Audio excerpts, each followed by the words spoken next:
The rents went out.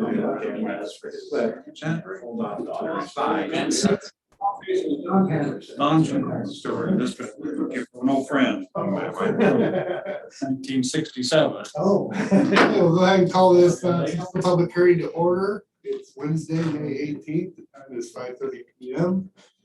The topic is use of used equipment described as a 30-passenger boat for tourism purposes. And I'm going to turn it over to our city administrator, John Walsh. Thank you, Mayor. We are gathered here today to fulfill our duties under the statute for procurement processes for purchasing used equipment. And that is chapter 2 of our code. It talks about used property, and it's really challenging for public agencies to be competitive, and especially in auctions and things like that, to buy used things. So we are tasked with having a public hearing to hear comment on the acquisition of today a used boat. And cities in tourism and E2C, and I have been looking for a boat for quite some time and without much success. It's a really competitive market. Boats are about 12 to 18 months out action. So we started looking more heavily at the used market just for value and things, and it's difficult to find the right size. There's too small or too big. We want something that was appropriate for our city and the use, with fellow people to not only to Sand Island, but also perhaps big enough to transport equipment when the seats are removed over there, because right now getting mowers and things over there is a little bit challenging. We do have a city barge down at the docks there that's used for that purpose, but it has really reached this capacity pretty quickly. So we have a purchase and sale agreement for a boat. We're asking, the public hearing is about a purchase price not to exceed $250,000. This purchase has a base bid of $235,000. There's some additional items that can be added that are in the menu of options. And what we're looking to do is purchase a used boat, have it fully retrofitted, a pretty comprehensive retrofit, and then it would come to our end to St. Helens, and we use it for tourism activities, for actually tours and lots of different things. All right. Okay. I can go through the details and the terms of the agreement, things like that, if that's of interest, but I don't. Of interest, people? You looking over? Yeah, I have a problem with it hauling stuff, getting in and out of that. It won't do a barge's work unless you clean out all the seats and everything. I mean, there's enough flotation, but as a cargo mover, it won't cut it. Wouldn't be its primary purpose. And the seats are. Well, they don't use that The as, seats are gonna be removable. as I say, as a barge carries stuff, especially with the frame around both bow and stern, you're not being able to get big stuff on easily. What big stuff we move in tanks and armor and that kind of. Well, I can see tanks for holding water or stuff like that. I've never, when I take a look and see what goes over on the barge, there's some big stuff that goes over on there now and then. Not everything is a tractor or something like that, but you couldn't get a tractor on this. That's one of the comments. Go to the Army surplus and ask for, see how many larks are out there. They were land, aquatic, recargo crafts. Yep. That would unload huge pieces of equipment and get to the places like Sand Island, and could unload that. But in that business. No, we're not. Okay, so does anybody have any questions on the terms of this? Well, can I make another comment? I would like to know where we're gonna tie this thing up, because I don't see a convenient place to tie this up to load passengers. When it's not being in use, I mean. When we're using it. So it'll be either a side load on either side, directly onto a dock, or a front load. You walk straight off onto the beach. Because when I look at this picture, I don't see it available for side load. Unless that one halfway thing, the other thing is, I'm gonna get 30 people on and 30 people, off. Let's use the end of the main marine dock down at the end of our park here. Yeah, there's kind of a gate in the middle. If you look Yeah. at the picture, it does open. It's not, that picture doesn't show the gate open. And I've got to move 30 people off the boat, up the ramp, and 30 people, and I've got the whole dock filled up with yachts. I sure, don't see that as a useful way. Yeah, I can do it, but I'm gonna be every 15 minutes making a trip across to the island, and I'm gonna have to unload and load in both places, and that's a lot of people, unless I had a specific dedicated dock. We can just we've taped off the dock at certain sections before. You've gotta go up and down the ramp though. The instant at the dock water level is not the problem. It's getting up and down that. If I had a dock at the end of the veneer place, no problem, because then I could dedicate it only to this. There's always issues with going up and down the ramp, but But at 60 people, you're gonna move up and down in every, at a 5-minute interval every 15 or 20 minutes, plus other people. That's, I'm talking logistics. We need something to go over there, the size is right, the details, and we got 60 people who are gonna be parked, that's what, 15 or so cars. Where were they conveniently parked? we have parking available back here. I mean, this is kind of out of the scope of the contract.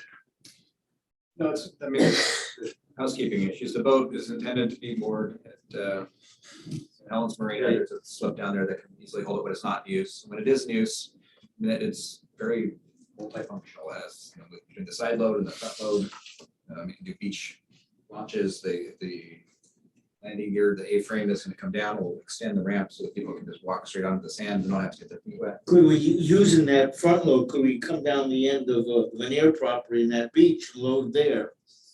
Because we'll be moving a lot of people on and off. That is among the scope of options, is they're talking about having the ability to front unload directly onto the beaches. And one of the options to consider, because it would cost more, is whether or not it should be ADA accessible. So Well, that belief, that's what I've heard, is that is going to be a function. because the other thing, now we have parking right there. And if you're getting out of your car with a cooler to go over to the beach, that's ideal if we're gonna load or unload down there. I don't think it is ideal. I'd rather walk down a ramp than I would down a rocky kind of area where you're talking about. Yeah. I mean, that is not improved at all. Yeah. This looks like about a 3-foot gate on the stern. And that 3-foot gate is compatible to the 3-foot walkway that goes down to the dockage. I don't see much difference in the two of getting down to this dockage down here, of going through a 3-foot area compared to this. All of those boats that I've ever been on have a meet and greet kind of situation before loading. It takes some time to load. I mean, everyone's not going to go on like cattle going to slaughter. It's going to be congenial, people talking to each other, and I can see people filtering onto that platform on the stern. I don't see a problem with it. And if there is a problem, I think it's minuscule. It doesn't seem to be an issue. If we're using our dock here, I've got all kinds of yachts and people milling around for the yacht. So I've got the marine dock here full of people who aren't going to get on. I'm talking logistics. We come up with a better logistics thing. If we put a big official ramp over the end of the. That could happen. That would work. Want to give Councilman. Okay. Well, I think, yes, Councilor Topaz, it will be important to address those issues, but I don't really think that is the scope. What we're doing here, we're purchasing it, and I kind of feel we're getting into some micro management here that I believe that we have to determine whether or not this is a good use of money, that it will serve the purpose we want to buy it for, but then when it comes to the where and why and when, that is something for our administration to take care of with our contractor and the other folks. Not something that we should be or need to be addressing. So what I seen in the scope of work was 2 new motors, new steering, new electronics, trailer. I said 2 new motors, right? And then the ramp gate to be added. And seats. Yeah, seats, underwater paint system. A lot of this is about the certificate of inspection through the Coast Guard and having that certified. That is a big deal. So If we can't get it recertified, can we back out of the sale? that is the condition of it. Yeah, it does come with the certification. Are we gonna have public comment? Yep, that's what I'm gonna. Okay, I just wanted to make sure. I just wanted Well, to. because That's the if reason. No, I not, then want I to do wanted to this, talk I about want to do that. this first before we Okay. did that, Alright. because we'll probably answer some questions from public comment, so I'm gonna go ahead and open it up for public comment. If you have a comment, please come up, state your name for the record, and keep it to 5 minutes or less. Got place for them to sit right there. Right. Well, I guess I'll start. I guess I'm the only one here. Good evening. My name is Jim Coleman, and I lived in St. Helens for 74 years. Well, not quite 74. Interesting idea to buy a boat in Florida and truck it to Oregon and spend $300,000 doing it. You don't know what you're gonna get when it shows up from Florida. So I made a little presentation here, but I just heard Mr. Walsh mention that you will be hauling equipment to Sand Island. I didn't know we were doing maintenance over there anymore. I thought that was turned over to a private individual for that. So that's a question, I guess. We still own the island and have, So you're mowing it? we don't mow it anymore. It's less frequent for sure. Okay, all right. So good evening. I'm here this evening to give public testimony on the proposed purchase of a used 30-passenger ferry boat from Florida. Let me say I'm not for or against this idea. I just hope to bring a little more conversation to the subject. Let me remind you that in 2019, the city of St. Helens had it with Sand Island, the Sand Island Public Park, and leased it to a private company. As you did this, you turned over a public park to a private individual for their economic gain. At this time, the city turned over ownership of its ferry to that private individual. So in 2019, you guys gave away a ferry boat. You gave it to Sand Island Park. They've got it. Its title's been transferred. So that ferry is gone. Just a point, clarification. I have listened to a lot of discussion on the purchase while watching your meetings virtually.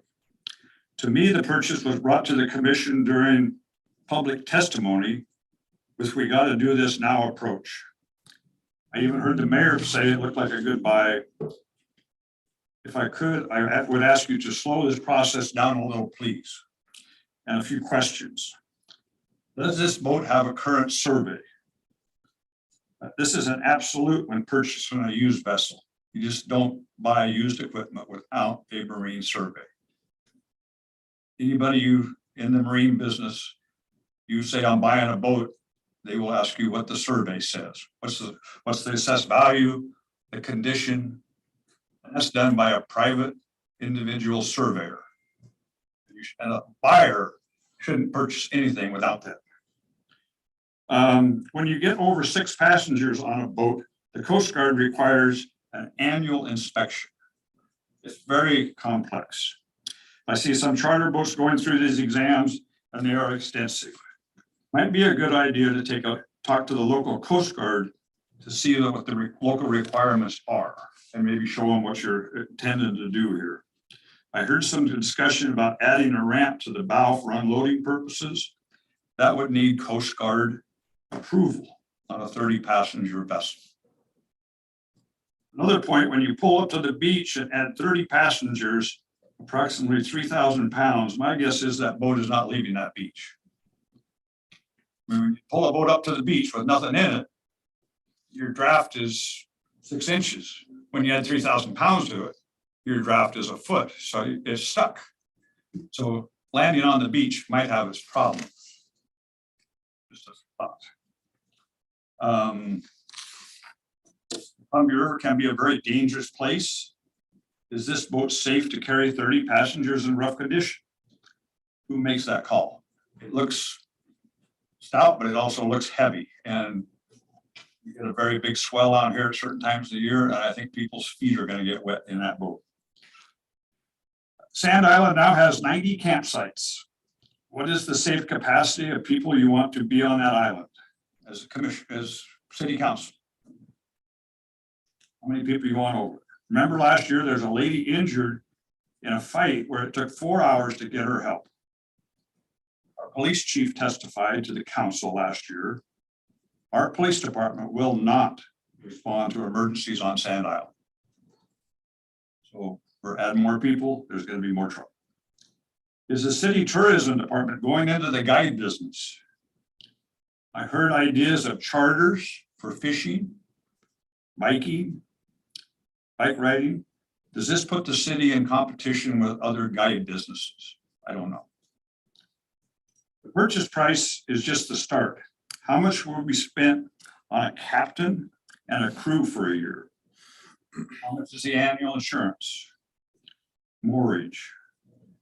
And I heard testimony that the more Brad was going to throw the moorage in, but I really think we need to separate this from the Sand Island Park business. That's a commercial money-making operation. And if we start crossing that line with a city boat, somebody's going to squawk, and it'd probably be me. So the purchase price, the moorage, transportation from Florida to Oregon, my guess is you're north of $300,000 before it lands in Oregon. I heard the main purpose of this purchase is to support one event, the Sand Island Sandcastle competition. I think it would be a better understand. I would think it would be good to get a better understanding of the long-term purpose of this boat, this purchase. Not just, I mean, if it's just for a couple of weekends a year, it doesn't make sense to me. So in closing, I feel this idea is going a little too fast. A short discussion during public testimony, I did not hear any of these questions asked. My thoughts are they should be. I'm sure there are several charter operators that would be interested in ferrying passengers to the island for a couple of weekends. Maybe some of the local fishing guys would jump at the chance for some extra income. Spending $250,000 on a sight unseen boat coming from Florida scares me. I'll take any questions, or maybe I misspoke here, but that's my testimony. I think you should be cautious on buying a boat, sight unseen boat in Florida, and the Marine Survey. I mean, if you guys vote to do this without a Marine Survey in your hand to see structurally what could be wrong in that thing, electrically or whatever, but I know you're getting new motors, I know you're getting a lot of stuff, but to transport that from Florida to here, I'm wondering if it's going to get here and all in that looking like that picture shows. So. All right. Thank you. Okay, other visitor comments?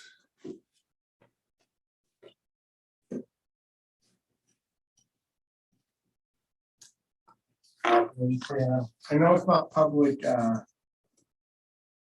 debate, but I do think you should respond to the information about that St. Helens had a boat that you transferred to title. As far as I know, that is not correct information, that you never owned a boat. And so I think someone should actually correct that. You had a boat that you had leased, but you've never purchased a boat in the past. Is that correct? That's not correct. Oh, We purchased that boat from J. R.J. Brown. R.J. Brown, a long time ago. Updated, actually. Pretty much. that there was a purchase agreement. Okay. Well, I'm for the vote, frankly.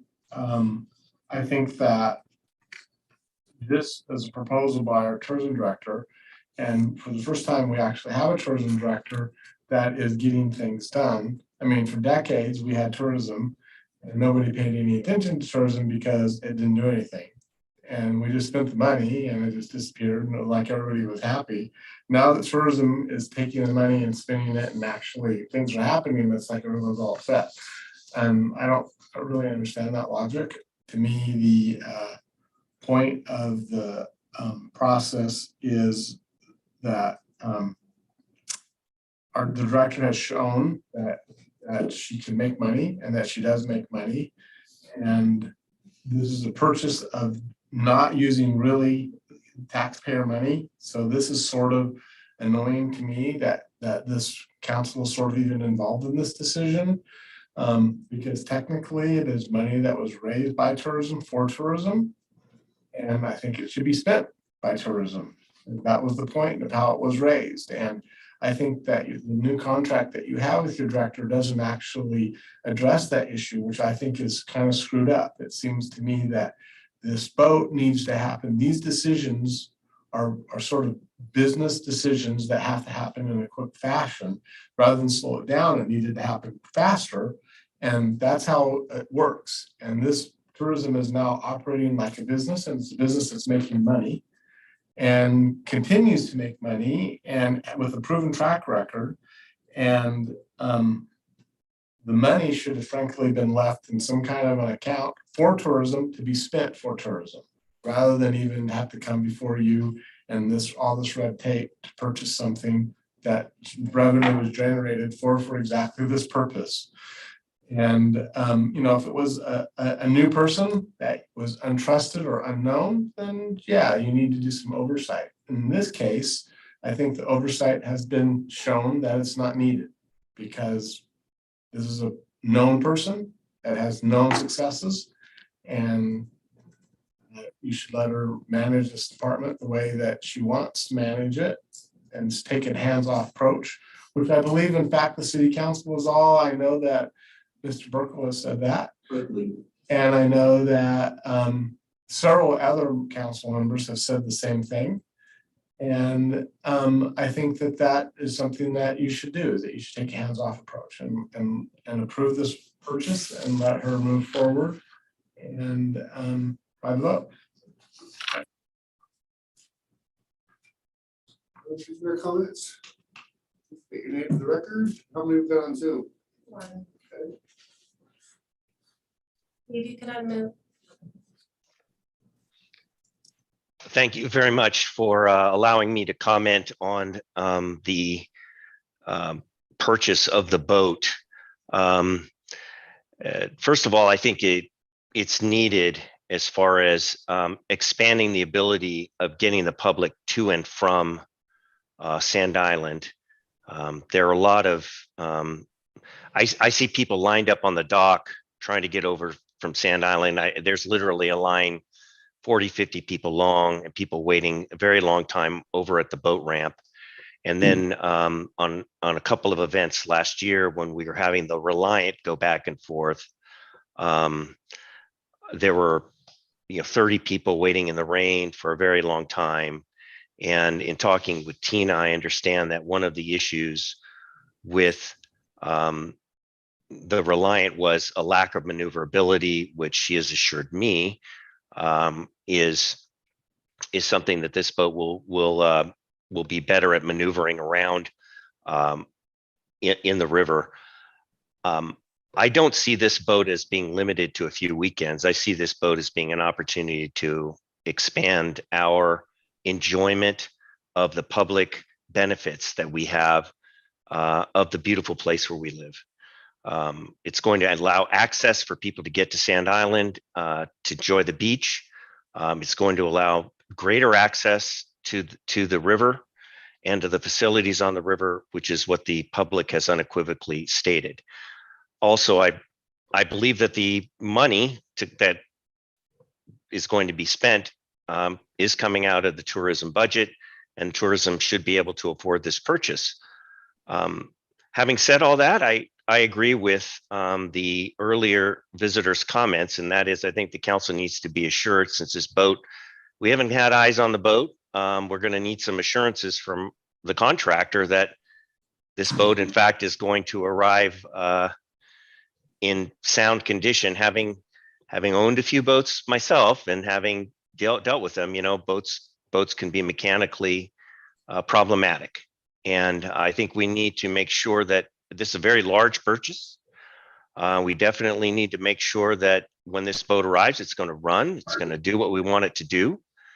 And also that when we do have this boat that is going to be able to lawfully perform the services that we are going to expect of it, and that is carry passengers back and forth under appropriate regulations so that people are safe.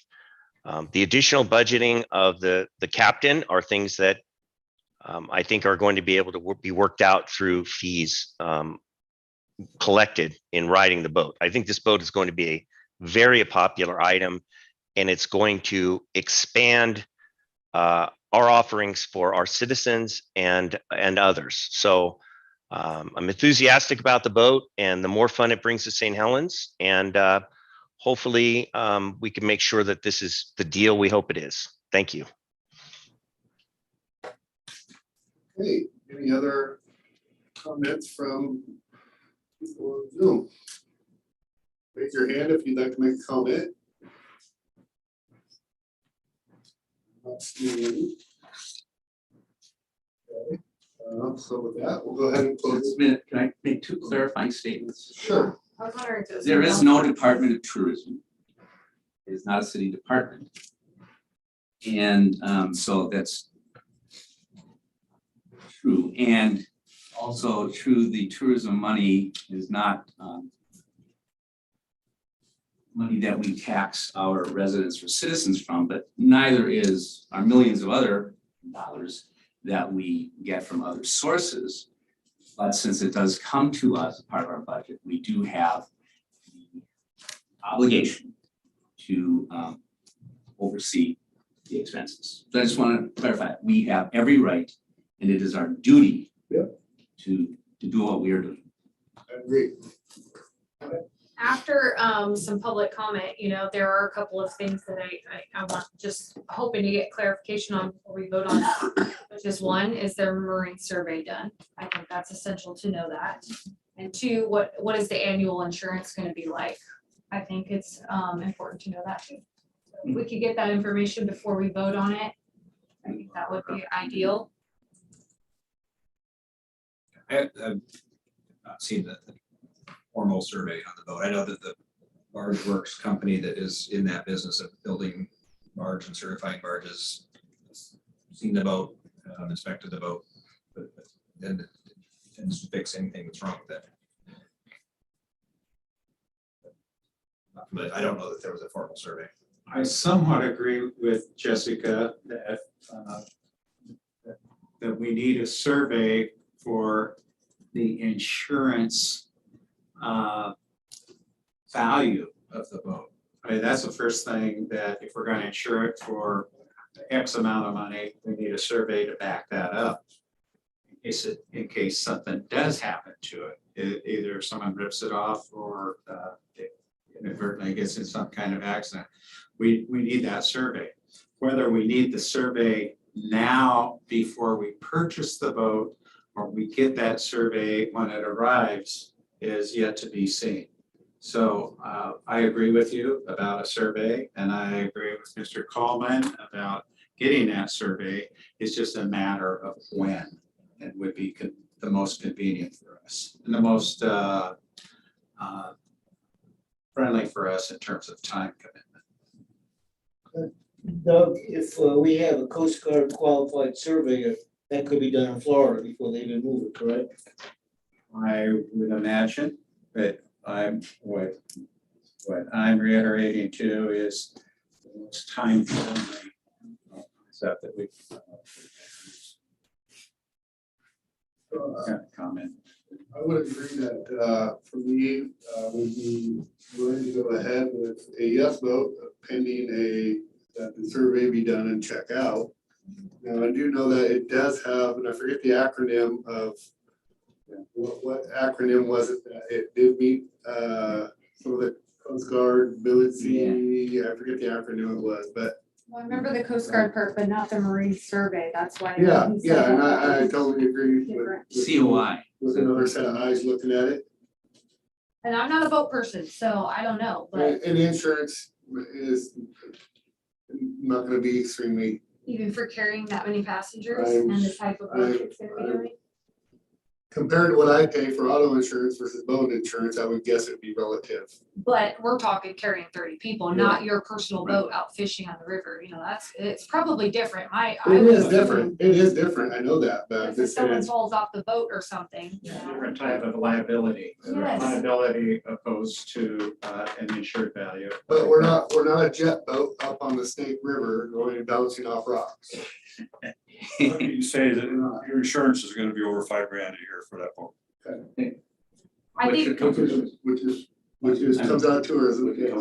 but I would, yes, and I would be fine with moving forward, like Doug said, but having these two pieces of information, I think is important. And those are things that I didn't think of. I don't know if anyone else thought of them until Mr. Mr. Coleman Coleman, brought it thank up, you. so. Yeah, thank you for showing up, Jim. Well, one more comment. So you could get Buy that the to us boat very or easily. have a survey. If you do the survey, you can spend $20,000 more on the purchase of that boat after the survey is done. Because of what they might find. Well, our tourism director is saying that it has been done. So, Well, you need to have a copy of it. A marine survey is 10 pages deep and goes into all kinds of things. And your insurance man is gonna ask the first thing out of his mouth, is, I want to see a survey. it's like those two things go together. They're very complex and money well spent. The I, survey is gonna cost you $500. okay. Well, thank you for directing us to do those things. I think those are Don't things buy the that- boat without a survey. All right. Okay, so we will deliberate on this further in our regular session, and I'm gonna go ahead and close this public hearing because we have a lot of people here that are waiting for our riverfront development. Thank you, Jim. You're welcome. Thank you.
Okay, we'll go ahead and call this council special session to order. It's Wednesday, May 18th. Time is 6:03 PM. The topic is riverfront developer proposal received. I'll turn it over to John Walsh to do a recap, just real fast. and- Yeah, all right. Yeah, thank you, Mayor. And I do have fairly limited time here. The council meeting at 7 o'clock, but we're here this evening to deliberate on we actually deliberate on multiple proposals. There was two in writing, one gave a presentation, the other one declined. And since the one that declined actually came back and said, the other one doesn't work out, please give us a call. We're still interested to do part of maybe a project or something, but That's good news, 'cause we are a reputable developer. Framing expectations for this deliberation, this committee is going to make a recommendation to the city council, and those options could be to move forward with one of the developers. It could be to not move forward with the developers and go back out, or it could be something completely different. Go back out for another RFQ. Project. It's incredibly important to the future of this community, so it's imperative that we get it right. And I think we're waiting for. It's also very coincident with the progress with our street extension, utility projects, Riverwalk projects, that it's timely that we brought this to you now to take a look, to work with the developer throughout these other projects to not create any inefficiencies and get the best project, to not have to put in infrastructure that has to be modified or changed or removed just because of the development that we don't know exactly what's going to go in right now. So those are all considerations for why we queued this up to paths to cross right about now, where we're in 90% of the streets and the Riverwalk's coming along pretty quickly. So I thought what we might do is go around the table and just, talk about what you liked about the one developed RKM, maybe you might have, and then just your general impression. General impression. Somebody like to get us started off? I'll go. You wanna go? I'll go. Okay. I'll start it. Yeah. Well, Deliberations about. I was impressed with what was said, what was covered. But it certainly wasn't a dog and pony show. Not at all. It wasn't glossy, it wasn't polished.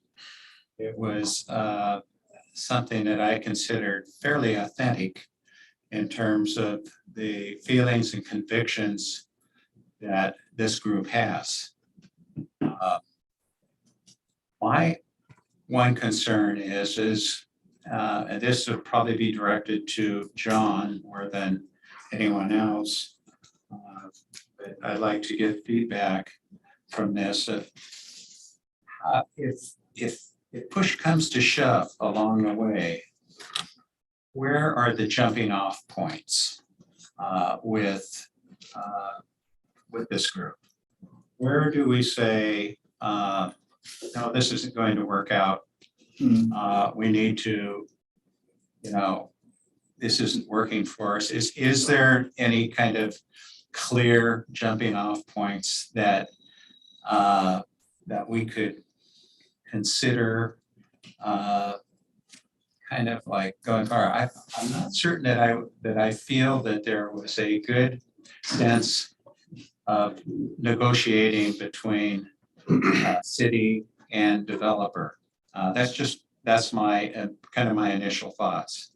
I thought everything else was that I was satisfied with all their other concerns, their conviction, and that's my start. So anyone want to add to that, or Just a brief, the proposal from RKM did outline a process moving forward, which is really, so did our RFQ. For that matter, we talked about working with the selected developer to come up with an exclusive negotiating agreement. And as part of that agreement, it just secures their opportunity to work solely with the city until we figure things out. And there's a whole lot of little side paths that go along with that as far as some understanding, and it eventually works towards a development and disposition agreement. And it may very well be that we come to terms, and it may very well that we have disagreement to the point where we don't. And it's just a negotiation on that path, but we're not negotiating with anybody else during that period. So that's one thing that threw me off about this whole, was they would get the entirety of this project, which is a huge scope. And seen it time and time again where somebody can get their foot in the door, lock it down, and then hold the people hostage and negotiate. I'm not saying that this would happen here, but we also have Tokala, who is still interested, I'm sure. If we had the infrastructure there, they would definitely have already built a building down here, which is a well-known, they did work in Independence. We have Atkins Dane, who says they want to be part of the project still. Don't leave us out. If it doesn't work out, don't forget about us. And of course, they didn't show up. But part of it's because of the scope of work, having to meet the bully issue and being on prevailing wage. It's a very expensive project as a whole. Maybe even really expensive for Roy Kim. And that's my whole concern is that somebody will get it locked, the whole piece locked down. Why couldn't the city do development? Why couldn't we actually go out and have a project manager who vetted people doing the civil side of things and then vetted people doing the boardwalk, landscape boardwalk, and just pushing it forward and putting the infrastructure in at 90%. We're not knocking out any curbs or any ingress and egress. We had a proposal of 6 different sites is what we recommended in the original scope of work in Tokala, and they said they would love to bid on 1 or maybe even 2 of those sites. And I'm just throwing that out there because we're deliberated, so.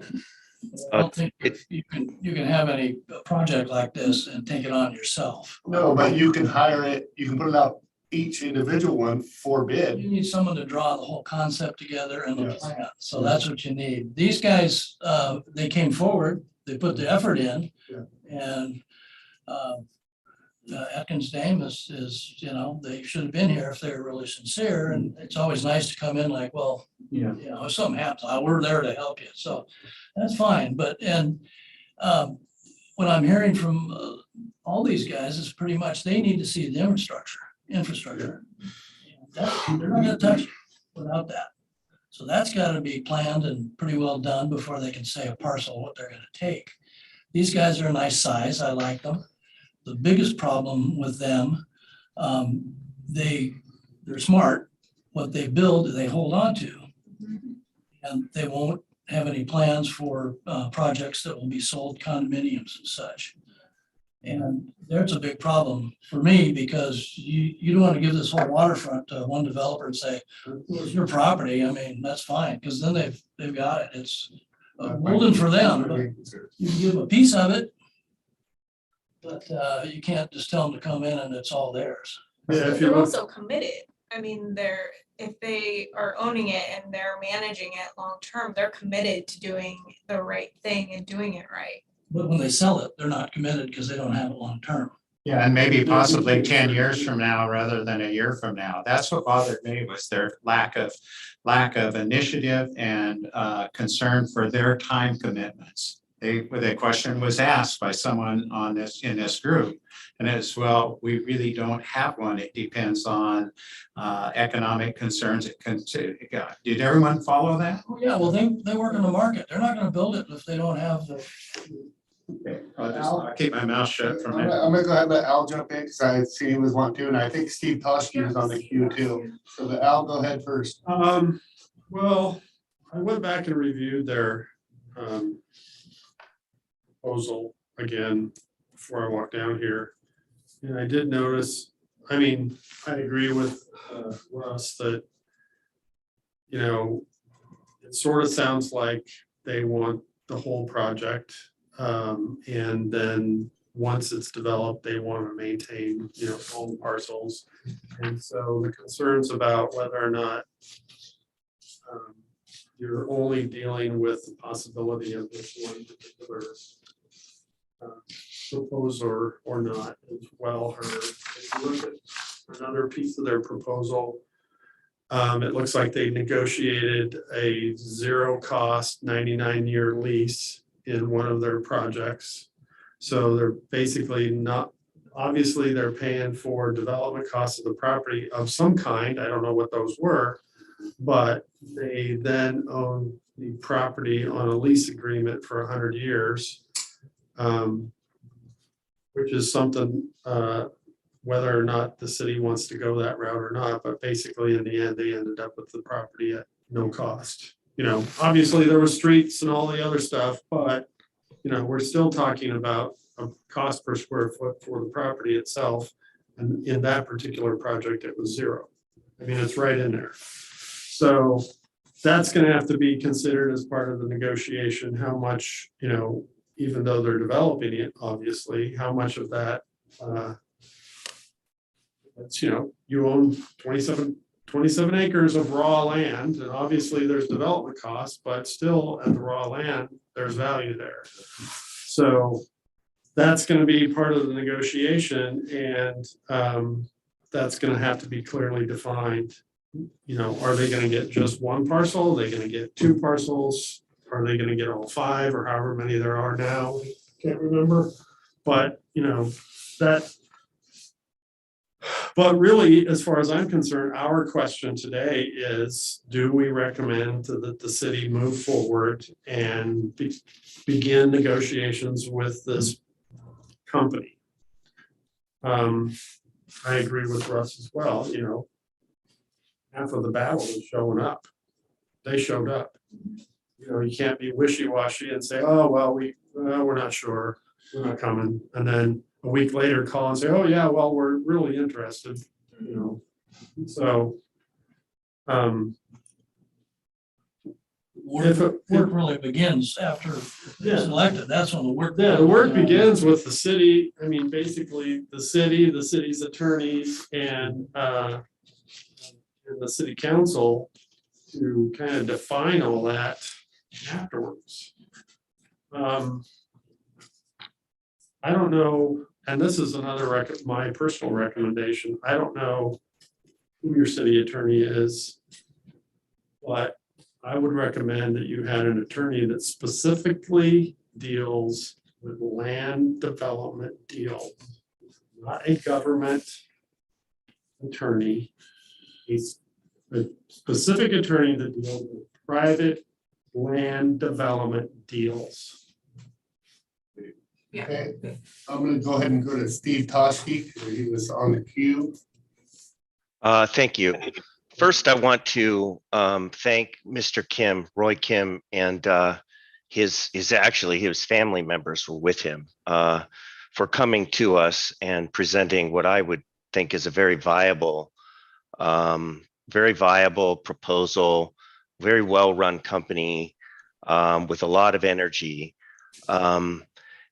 I don't think that company is going to be a good fit for St. Helens, and there are a lot of reasons for that.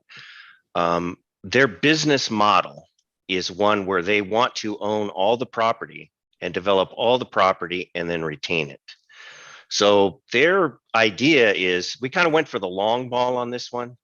We went for a proposal for all 22 acres, and we had one very nice proposal, which I actually was very interested in that developer, and I'll tell you why in a second. But we had theirs as well, and they came here, but they were very clear to us that if we go forward with this project, we want to own every building. We want to get tenants in all the buildings, and we do not want, we have not built a sale product for more than 20 years.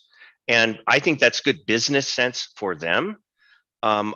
I think that it makes sense if you want to own waterfront property. Why not own probably one of the nicest pieces of waterfront property that's currently available for development in Oregon right now, and develop it into something you own forever. St. Helens is a multi-generational place. I have 3 generations of my family living here right now. I think all of you probably know people that have multi-generations living here. One of the things we need to be doing, and what our housing analysis says, is that we need to be building homes for people to buy here so that they can live here in an affordable way. If anybody's looking at Zillow, the available property down here for sale between, let's just say 10th Street to the water are hardly anything. And the houses go very quickly. We have an opportunity to build 200 or more owned units, in addition to apartment units, business units, and to exclude ownership, I think what we're doing is we're telling our citizens that none of your children that are going to school here currently, none of your children that will be born here and will go through our school system, none of your children that live here currently will ever own a home on the riverfront, because we are not going to build a single unit for anybody to buy. I don't think that people want to hear that from our government. I think they want to hear that we are finding solutions for public participation, citizenship, development, that people can buy things. Mayor Scholl had said his chiropractor was thinking about selling a place and then buying a riverfront property. These are going to be nice properties that are down here. And that kind of economic activity can be multiplied across the board. So what you get is, just as an example, Mr. Scholl's chiropractor, Mayor Scholl's chiropractor, sells his or her property and buys the place on the waterfront. Their property is now for sale. Somebody else buys it, and then somebody else moves in there, and maybe somebody sells a home to get into that place. So there's this move up buying that takes place. It's an economic model.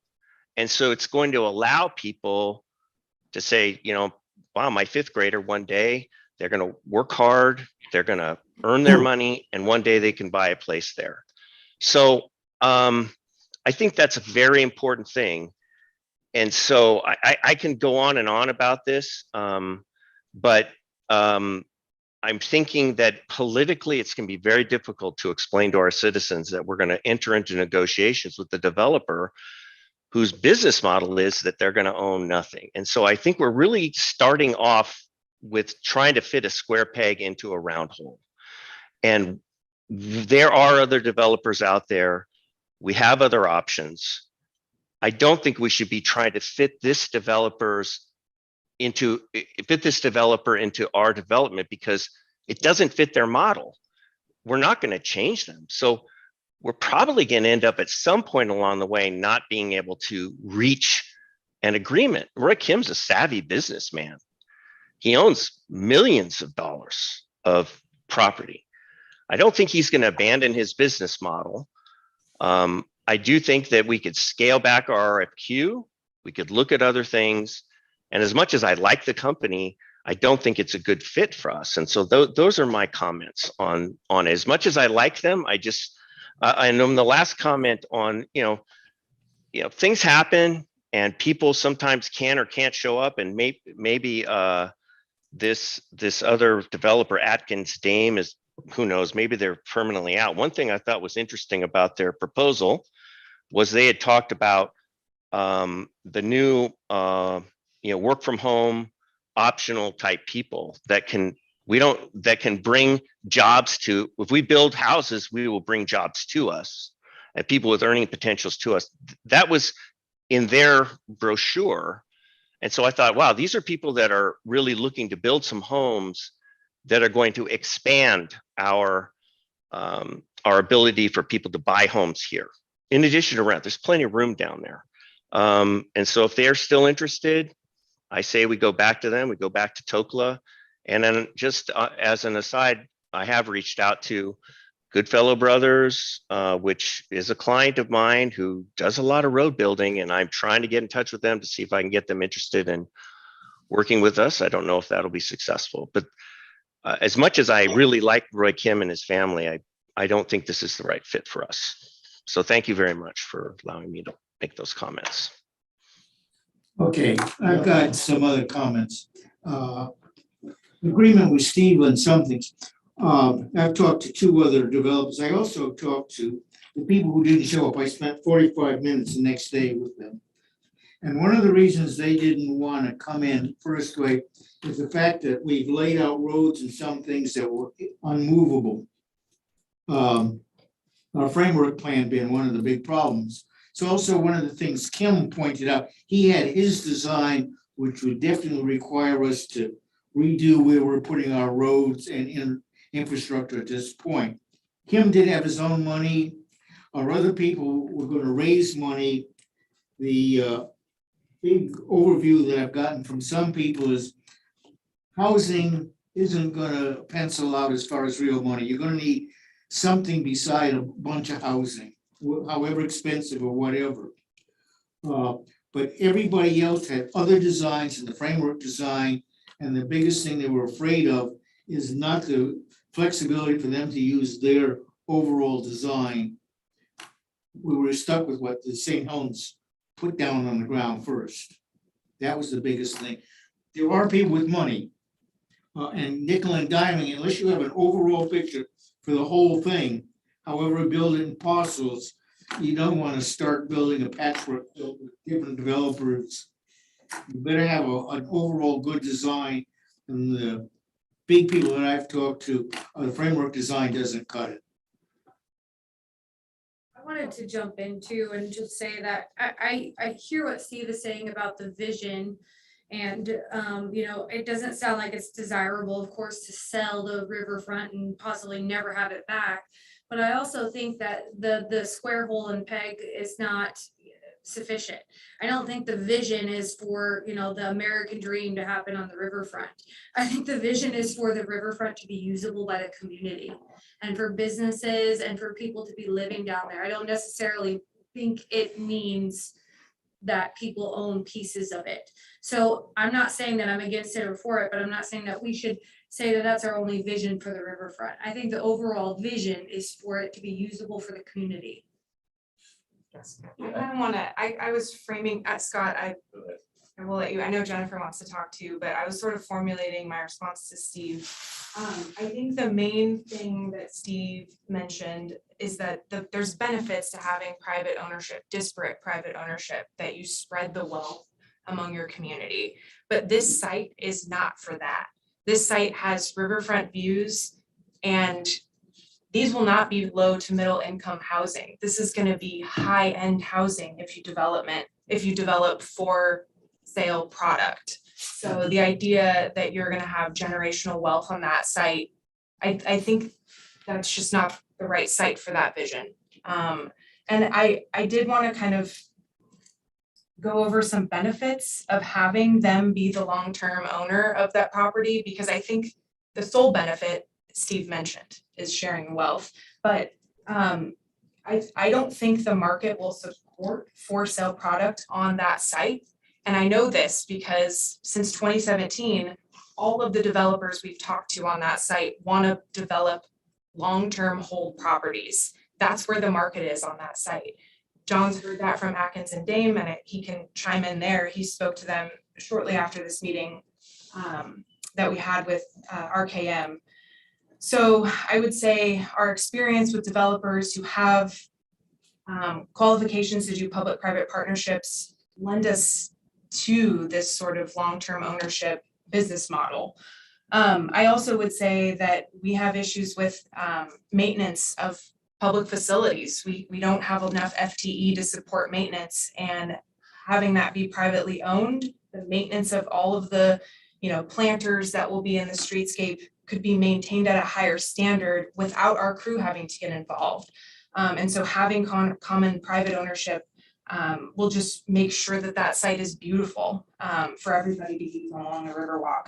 And then I also just want to note that in Camas and Washougal, one of the benefits of having, you know, single private ownership by the developer is that they can control the commercial tenancy of their commercial suites, which means that you don't end up with commercial tenants that are going to compete with our existing downtown, that you can have a mix of commercial uses. And we wouldn't have that ability if they were privately owned. So yeah, that's my 2 cents. Scott. Yeah, I have similar thoughts, and I guess what boils down in my mind is, does the city want to make money off that property, or is it for a community resource?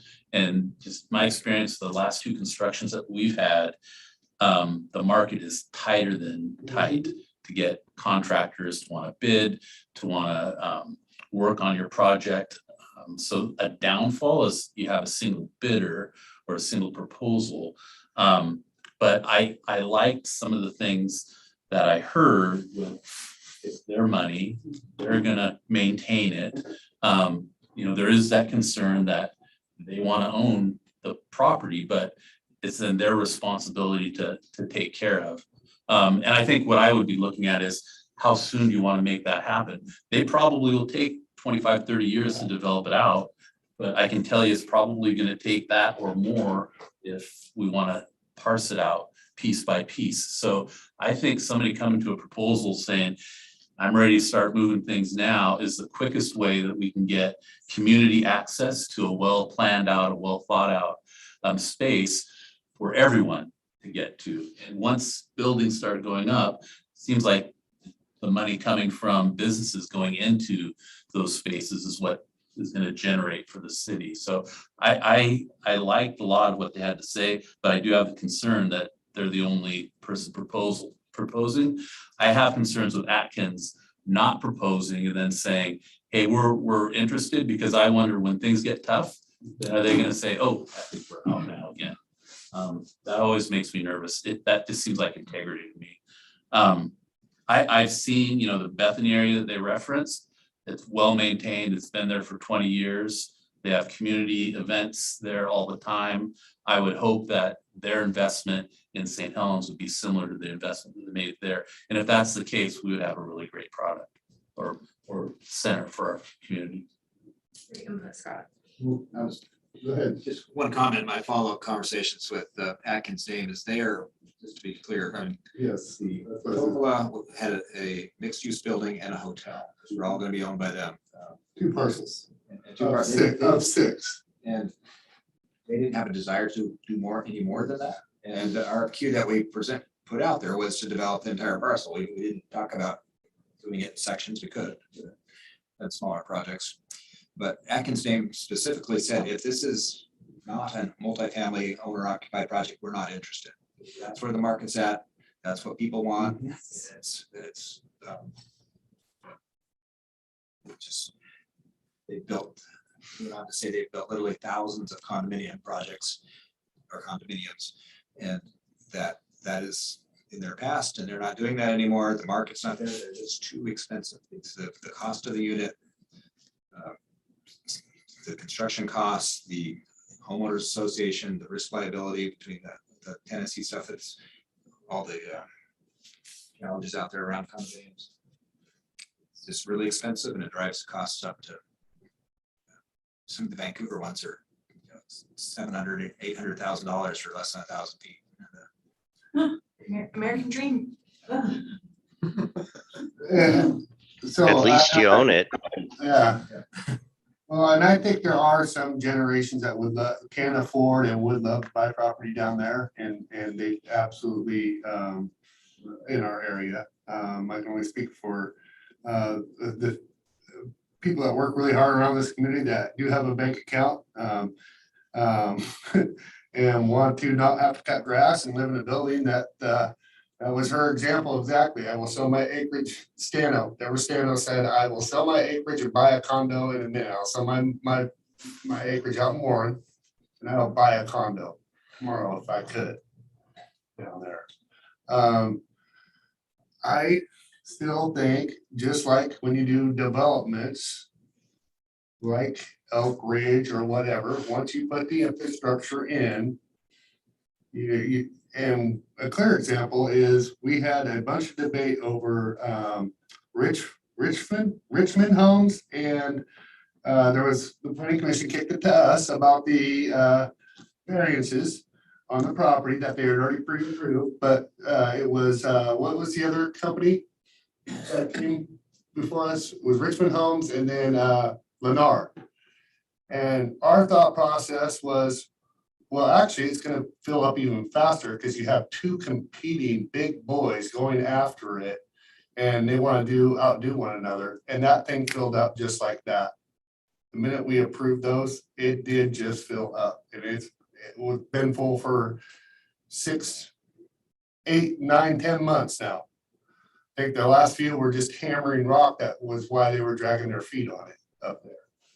But if we develop this, and I see Jennifer Pugsley is a realtor, if it's developed in 6 parcels, it's worth a lot more and a lot more attractive to Tokala, to Atkinson, to Roy Kim, if he wants to own a chunk. But to tie it all up, I'm not in favor of tying it all up. No way. I think that's absolutely crazy. So like, I'm kind of hearing everything. I agree with portions of kind of whatever you want to say.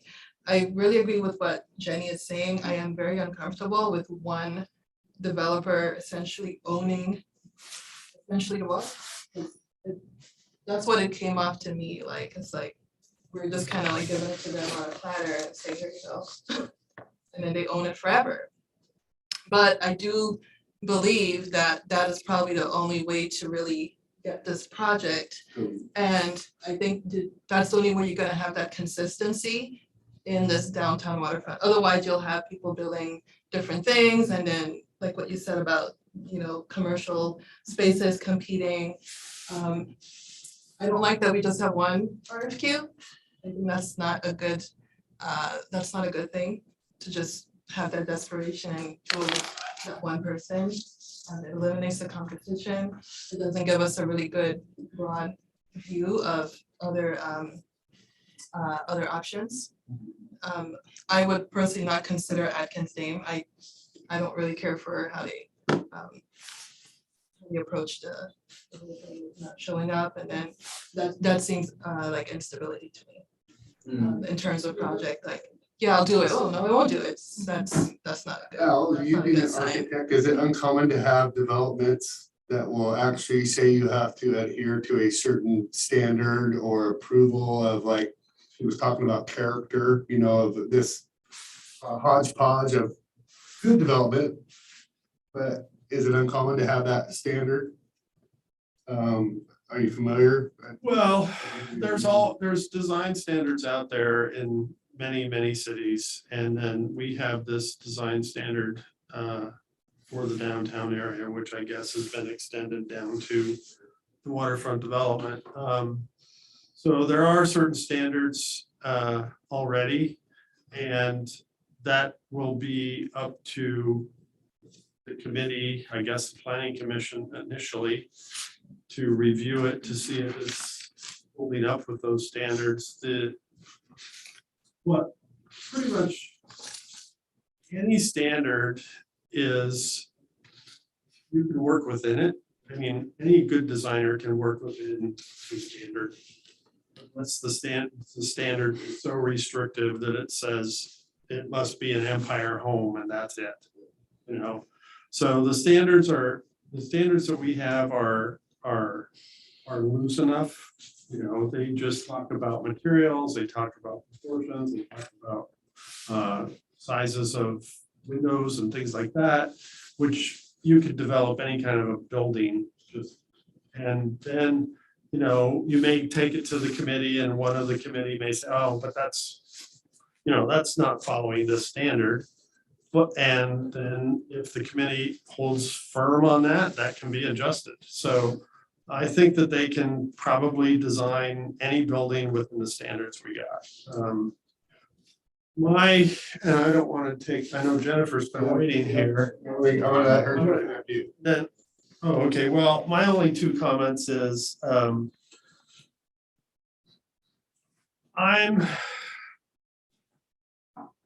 if you look at the rest of St. Helens,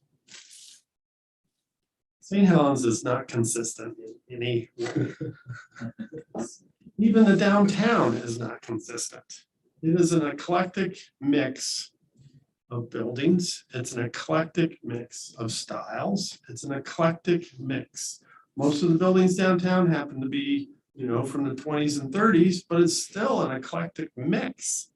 So I don't think that we should get too stuck on this idea of consistency, because, you know, every person in this room is going to have a different interpretation of what that means. So I'm not too stuck on that. I'd like to hear from Jennifer, but I think everybody's heard. I think the real question is, and this is going to be really part of if we move forward or not, is the real question for the city council and the attorneys is, you know, what we've heard today, do you want to include that as part of the negotiations. Our only role today is to decide, are we gonna start negotiations with Kim or not? Hey, Jennifer. Hello. I just want to say that I'm in full agreement with Commissioner Toshki's comments. I have 4 generations living here now, by the way. By the time this property is developed, I will be long retired, I think. So I'm not speaking as with any bias on that. Currently, the median sales price in St. Helens is about $475,000. We don't have a lot of condominiums built in the community. I don't know if you're familiar with Yachts Landing, which is just north of the courthouse, built in the 90s. Very successful. They never come available. In my opinion, if they did come available now, they'd be in the 550 range. And I think it's just a reflection of the baby boomer generation. They want to walk to downtown waterfront and listen to music. They want to walk down to quality restaurants and have a great meal. Why would somebody come here if they couldn't own property on the waterfront? So it's a hard no for me if they're not going to negotiate ownership. I'd love to see a nice hotel, boutique hotel, but why aren't we building a boutique community? I mean, the opportunity is amazing. So I'm a hard no on these guys. Can I make one more comment, Mayor Scholl? Yes, Or May. additional comment? I don't think there's been an analysis of how many units can actually be built down at the waterfront. We have a general concept that was community development and some artistic drawings. We also have some architectural standards that were adopted. But I don't, what I am having a hard time connecting is the thought that it's either got to be all rentals or all owners. And that's not what I'm saying. I think there's enough units down here that we can accommodate enough for everybody, that this is 22 acres of waterfront that we should be able to get 100 ownership units and 200 apartment units, all of which are nice. So I don't think that saying that our development should include ownership excludes other types. In fact, that's not what our zoning says. And I don't know why anybody, if they have an opportunity to build apartments, wouldn't do it. So I guess I'm coming back to my earlier comments, but I don't see it being an either or thing. And I don't see homeownership as being something that's inconsistent with the waterfront being for the people, because it's all private property, right? Your apartment's your private property, your house is your private property. And I think Jennifer's point about Yachts Landing is excellent. And that is this thought that condominium developments are problematic for the community is belied by our shining example of Yachts Landing, which is beautifully maintained, gorgeous piece of property right on the waterfront and could be held as an exemplar. I know that the developers are trying to drive a hard bargain.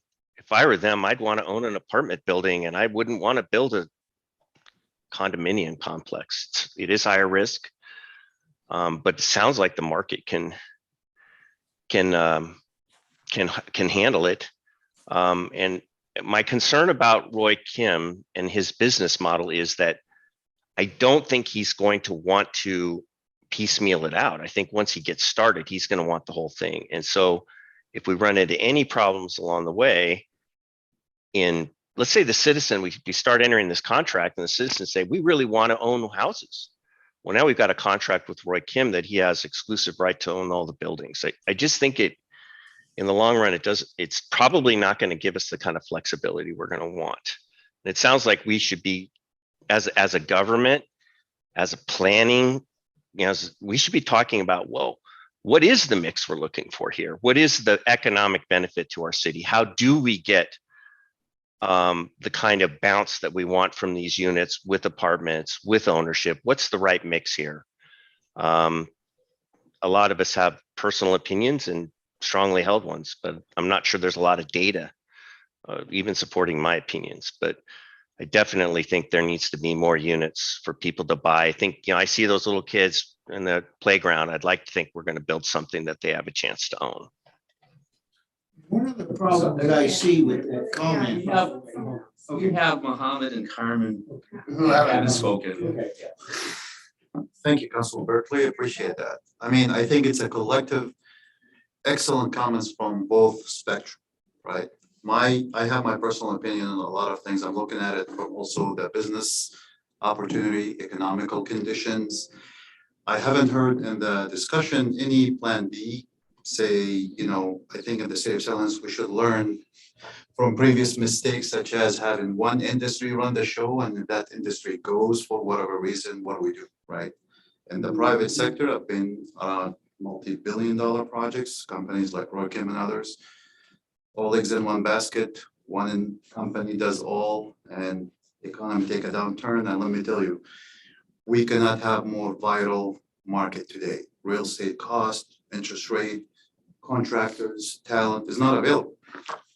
I'm still trying to wrap my mind around how can, with all given the projects Roychem have, single-handedly take over this project. There is a lot of risk associated. Okay, they start and things turn a downturn, what are they gonna do? I haven't heard a lot about that.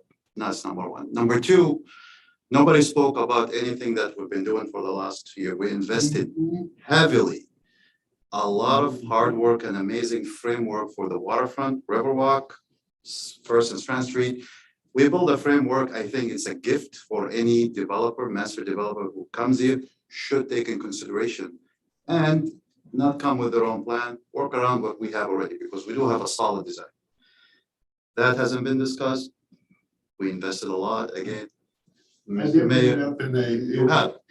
When they were here. So They're just gonna throw all that away and go back out. exactly, they're fixated on one direction, which I thought, I think just being around, they have a plan they want to pursue it. Last but not least, everybody, I think, in agreement about the 100% ownership. We're not selling our land away. This is someone taking over 100 years. You're giving the waterfront for free, basically. And that's, I think, not a good idea.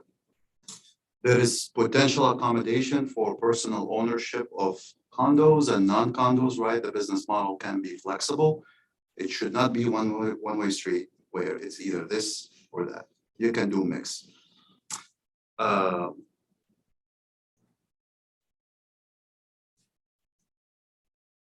And pretty much having just them, I don't like not having options. So the fact that I agree, I would not consider the other company who did not show up. I think that's very poor professionalism, integrity, whatever you want to call it. You don't disappear the last minute and come later and say, hey, I'll take the piece of the pie. Personally, and I hope this doesn't rub anybody the wrong way, I would love to have options. Like if we collectively have all these good opinions here and reconsider the RFP at least and see what's out there rather than committing to just one desperate option. Because there's a lot of potential and we shouldn't just accept the fact that Roychem is excellent, but it's not the end of the world. We have a lot of expertise. We can do a lot of creative way of doing project management, small, and pick this into different ways. Hey, Carmen? Yeah, I mean, I liked RKM. I thought the vision is good. I like the idea of having one person kind of scope out what it's gonna look like on the waterfront and think about building it out in phases where it makes the most sense rather than piecemealing and having different developers kind of doing different things all across. So that was appealing to me. I liked the idea as well. They mentioned the view corridors. To me, that was really important. And I don't know if that's a standard thing. I guess that's the downside to this, is only hearing one presentation, is that I only got that view and I don't go to these kind of presentations all the time, but I really liked the idea of them looking at those view corridors and planning it out in a way where those are consistent. And my worry, if we do the piecemealing, is you're not getting that consistent approach in the that like you wouldn't get that sort of a thing. Because you'd have different people looking at it for their specific parcel rather than the whole thing at once. I do think it would be a positive to have condos, but the concern, it sounds like developers aren't going that route. And I don't want us to hold on to the idea that we want condos there, but nobody's gonna build them. I would like to see this developed in my daughter's lifetime. Yes. I don't want it just sitting there not being used. Like I want to see this move forward. I don't want to wait years for something to happen down there. It feels like a waste. But I also don't want to rush and, you know, us to just pick something quickly because it's what we have right now. So I kind of go back and forth, but I don't see I like the idea of moving forward with negotiations and having those conversations with the city, taking into account kind of all the feedback that we've been given tonight and seeing if we could move forward with them in any way, or if it's just kind of. We have 10 minutes. I just wanted to take. I wanna get Council- And I don't, Yeah, I wanted to try to kind of summarize. I could say I have said my part. Yes. Absolutely. Basically, I agree with Carmen in that I think go ahead with negotiations and looking if there's any flexibility in terms of this kind of thing. And I just have one statement I need to make, and we can run late because I can start my next meeting a little bit later. Is that in 2017, when I went to Leadership Summit, which is all elected officials, business leaders, governors were there, Wyden, Berkeley, all in downtown Portland. I went to a housing seminar. At that point of time in 2017, there was 30,000 units that were supposed to be developed. And we only built 13,000 that year, and we've been behind the entire time.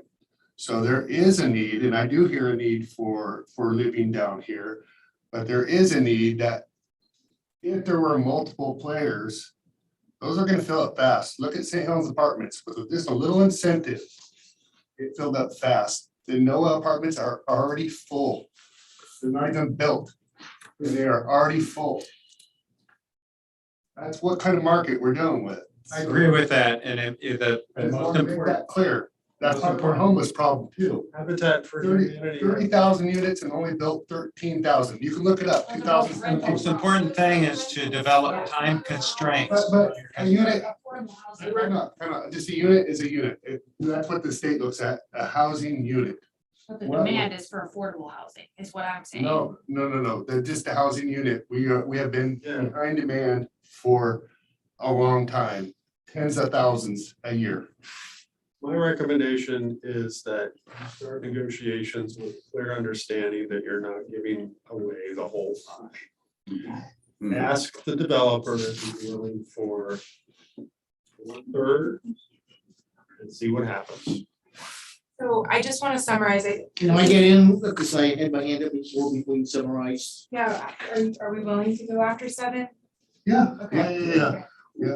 On the particular condos we have here right now, that's basically a walled off piece of the waterfront. If you're going to a condo development like that, you've got to have public access to the water. That basically blanks it off. So that's one of the design features or whatever we put in there. A group, whether it's condos or whatever, can't blank off the water. Well, that's a nice unit, it's well taken care of. You can't walk to the water, so it's a gated community. And whatever we do, we can't allow a gated community to do this. That's one of the features. I think that's part of the negotiation. And the question is, they gave us their first shot. How much can we go back and forth? That I think has to be done. Okay, I'm gonna let Jenny Dimshow give us a recap here. So the Riverwalk is non-negotiable. If that public access along the water is non-negotiable. But they didn't say that. That's. In the RFQ, right? And also they're very supportive of the public access that we've designed and are actually really excited about that. So. But that's not that good, but okay, keep going. So this was a request for qualifications. I'm not hearing a lot of concern about their qualifications to do this site. I think the main concern we're hearing is about ownership. Ownership. I think there's a desire to pursue whether that is possible on this site. And I think to Al's point, that can be discussed during an ENA and an exclusive negotiation agreement. And so I just want to frame that for the group, like, do we feel comfortable doing additional market study with RKM to see if ownership of some area of the waterfront is possible, and maybe that's as Steve noted, you know, it's a mix of uses and we got to figure out what the right mix is and what the market can support at this time. And that kind of builds on what Scott said, like, what do we want out of this? Do we want a public resource that we can move forward with quickly? Or are we holding out so that we can make more money? You know, like, I think there's that push and play, and I think time is of the essence. And I would love if John stepped in and kind of added. He's been promptly. Got it. We did ask for a development proposal for the entire site, so I don't think it's unreasonable to get a proposal for the entire site. Right. But when we enter into an exclusive negotiating agreement, you know, that gives us the opportunity to work with a party to feel each other out. And when we were working with Tokla, we had timelines established with milestones. So it's not this forever kind of thing that goes on and locks down for all eternity. We're making progress, getting to yes on both sides, then we just move forward along. And if it ends up being a project where this developer does some of it, another developer does some other pieces that they're not interested in, that could be a nice, well-rounded project. And but I don't. It seems like we've got to, in my opinion, I feel like we got a very qualified, reputable developer that's done some really good work at lots of levels, especially on the community development piece, and you know, taking pride of their projects. And One thing it did bring up, there are people with enough money to do it themselves. And I'm sure they're not the only group that has enough money to do it themselves. So let's not worry about, oh, nobody can handle this. Well, and I think for me, we reach out to them. They are qualified. There's no doubt about it. They are qualified. And they said we were a welcoming city, and we are. And this is a great place to live. And again, we have a lot to offer that they need to be aware of. We're an hour and a half from the coast. We're an hour and a half from Mount Hood. Downtown Portland's right there. If you want the mayhem, go ahead. Or you can stay out here. Well, it's just a little easier way of life out here. It just is, and it's attractive. It just is. And you know, I can go hop my boat, maybe have a fish in 10 minutes right now. Well, you can go on a bike ride. There's urban trails right here. You can actually get into nature within a minute. Within a minute, you can be up at Melville Nature Park, seeing deer, all that stuff. I just think that type of stuff, in talking to them, I'm hoping that they'll be negotiable, because they didn't sound like they were. And that's what I'm in fear of, is they want to own it entirely. And I'm hoping they'll be flexible enough and welcoming enough, like we are, to be welcoming to another developer, maybe joining their team. And so that would be my challenge to them. We are welcoming. We're asking you to be welcoming to maybe another developer on other chunks of property in your vision and our vision. They Why don't you seem set that really as- open to me about like what they didn't come in with this specific plan of exactly what they wanted to do. No, on the you're waterfront. And right. I thought that was good You're right, because but they want to the listen whole to, thing. yeah, But well, they wanted the whole thing.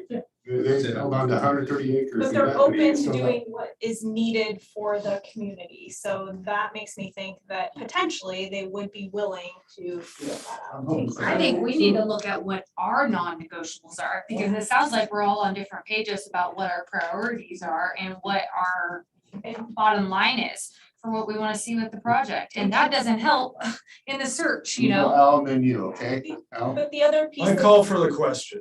Okay. All right, so we have in front of us a developer who has the qualifications. And we are here today to discuss and do a vote. So all those in favor of, does somebody want to make a motion? I make a motion that we start negotiations with the single proposal that we received or presented, with the clear understanding that not the entire project is up for negotiation. Second. No discussion. Discussion, yeah. Did you want to add to that investigation as far as ownership of homes, condominiums in that question? Is that- That's something they're Is that interested to in. be part of their work?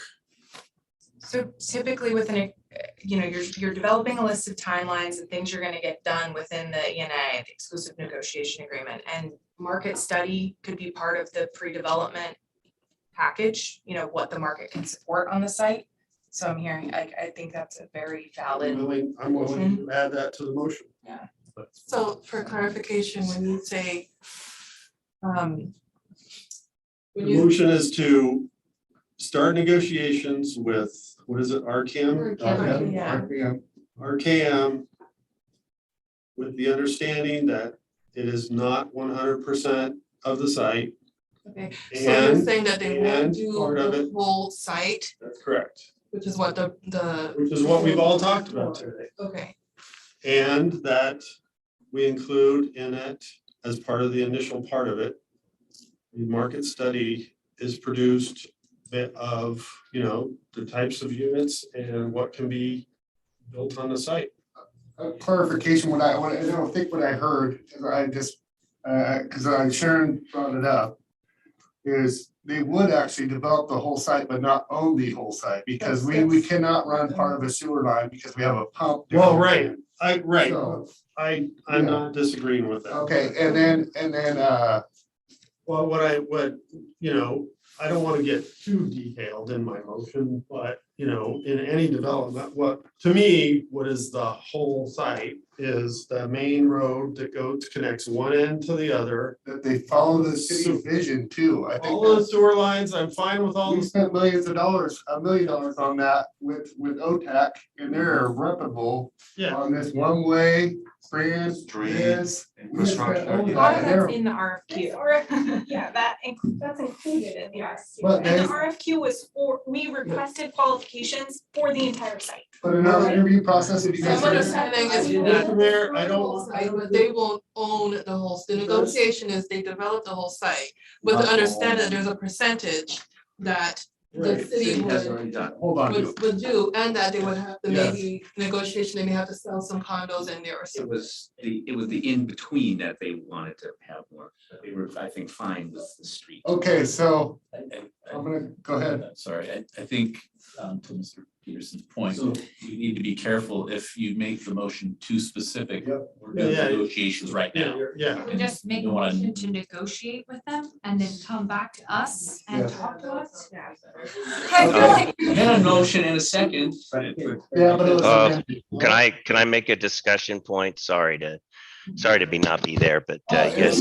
This is what, I don't wanna hurry anything up, so I'm not in a hurry, go ahead. Okay, good. I think that I agree with Counselor Chilton that I do think the public's views of the future they see for the site have not been fleshed out very well on visions of ownership versus apartments and the benefits and burdens of the city.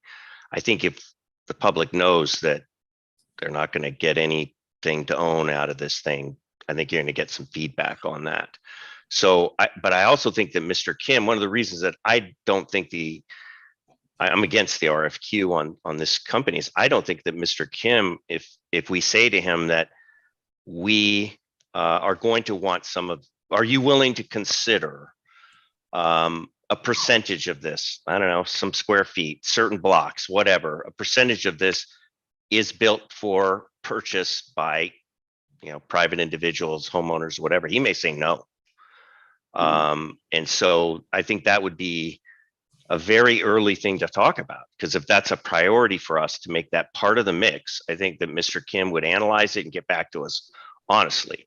And the alternative that I think Al is suggesting is, okay, so would you be willing to take half of this project and we'd save the other half for maybe ownership? Right now, we would move forward with half of the project, 10 acres for our vision, but you would own it and you would have rental properties there. Maybe he'd be willing to do that, and that would be acceptable to us, and then that would leave 10 more acres that we could develop and decide if we want ownership there. So I think that's where Al's heading with his motion. I'm just trying to define the motion. That's Am I- correct. Yeah, so it'd be like, the motion would be to enter into the discussion to initially determine, is there room for, is the company willing to consider building units for purchase? And if not, are they willing to take a 10-acre piece of it? Okay, so I think your original motion was, before even The original amendment, motion was to start negotiations to develop the property, but not the entire site. I didn't say a percentage. yeah, And to include a study for, I don't know, the term housing, the potential housing units on the property. yes. Okay, and there was a second. Right. Still stands. This is an advisory committee and you're making it a recommendation to the city council. That's how I posed my motion. Did you, Al, did you mean, This is a recommendation to advise staff to move forward with negotiations on the. No, it's a recommendation to city council. City council, yes. All right, I'm wearing a different hat here. is that housing units for sale as a portion of the Oski. development? Oski, hold up, okay, we got a motion. It's gonna actually cover all that, we're doing the housing needs. Okay, so, So whatever the study comes up with. start to my right, Comfort Topaz. Aye. Hi. Sharon. Aye. Mohammed. Aye. Yeah. Aye. Hi. It's unanimous. I'm a nay. Oh. Toski's a nay. Pugsley's a nay. Okay, 2 nays. What does it cost the city to do the study if he said he hasn't done it in the past 20 years? Why would he do it now? Yeah, why are we asking for a study from him? I guess it's Not passed, just- but It's not just a study, but it's also the negotiation of the ask, he's qualified, he meets qualifications, but to see if he would still be interested. In a portion of it. And doing the whole project, but it's only a portion of the property. it's okay. Presented the motion. say All right. yes. Yeah, we're adjourned. Get some clear. Thank you, everyone. Great discussion.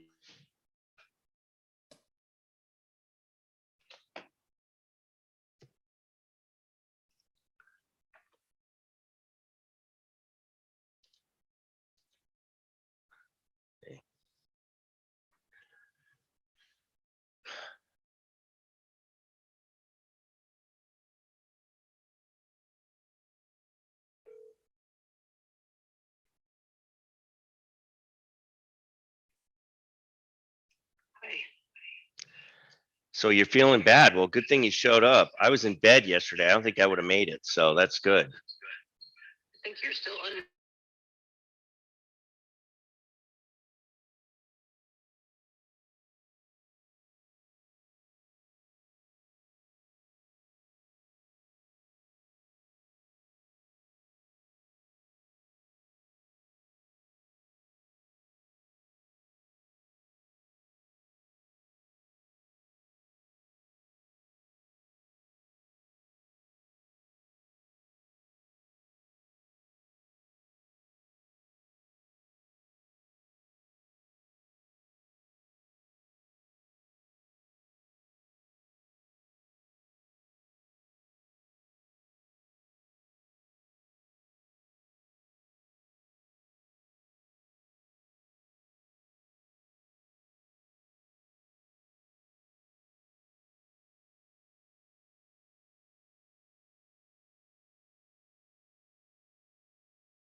Yeah, I'd like to call this council regular session to order, Wednesday, May 18th, the time is 7:13 p.m.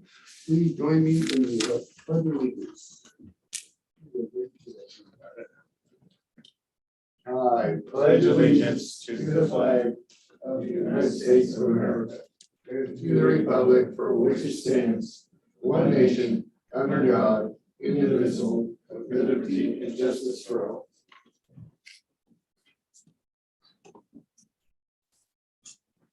Okay, we'll go ahead and open it up for visitor comments. If you'd like to come up, please come up, state your name for the record, and keep it to 5 minutes or less. 3 minutes.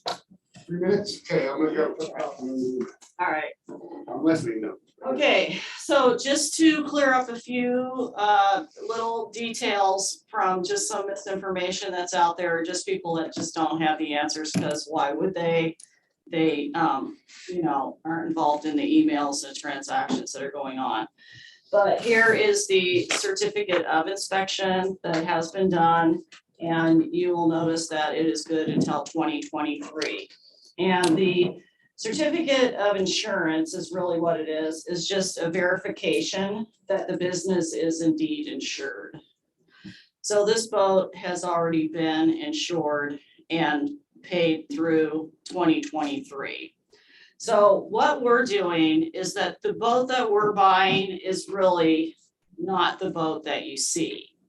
The person that is making all the repairs and putting all the new engines on it, new seating on it, new wiring, putting in a hydraulic lift front load, replacing all of the, you know, the gear, the life, everything, the pontoons, anything that needs to, we're going to have those coated for sand landings. This person is an expert. There's no doubt in my mind.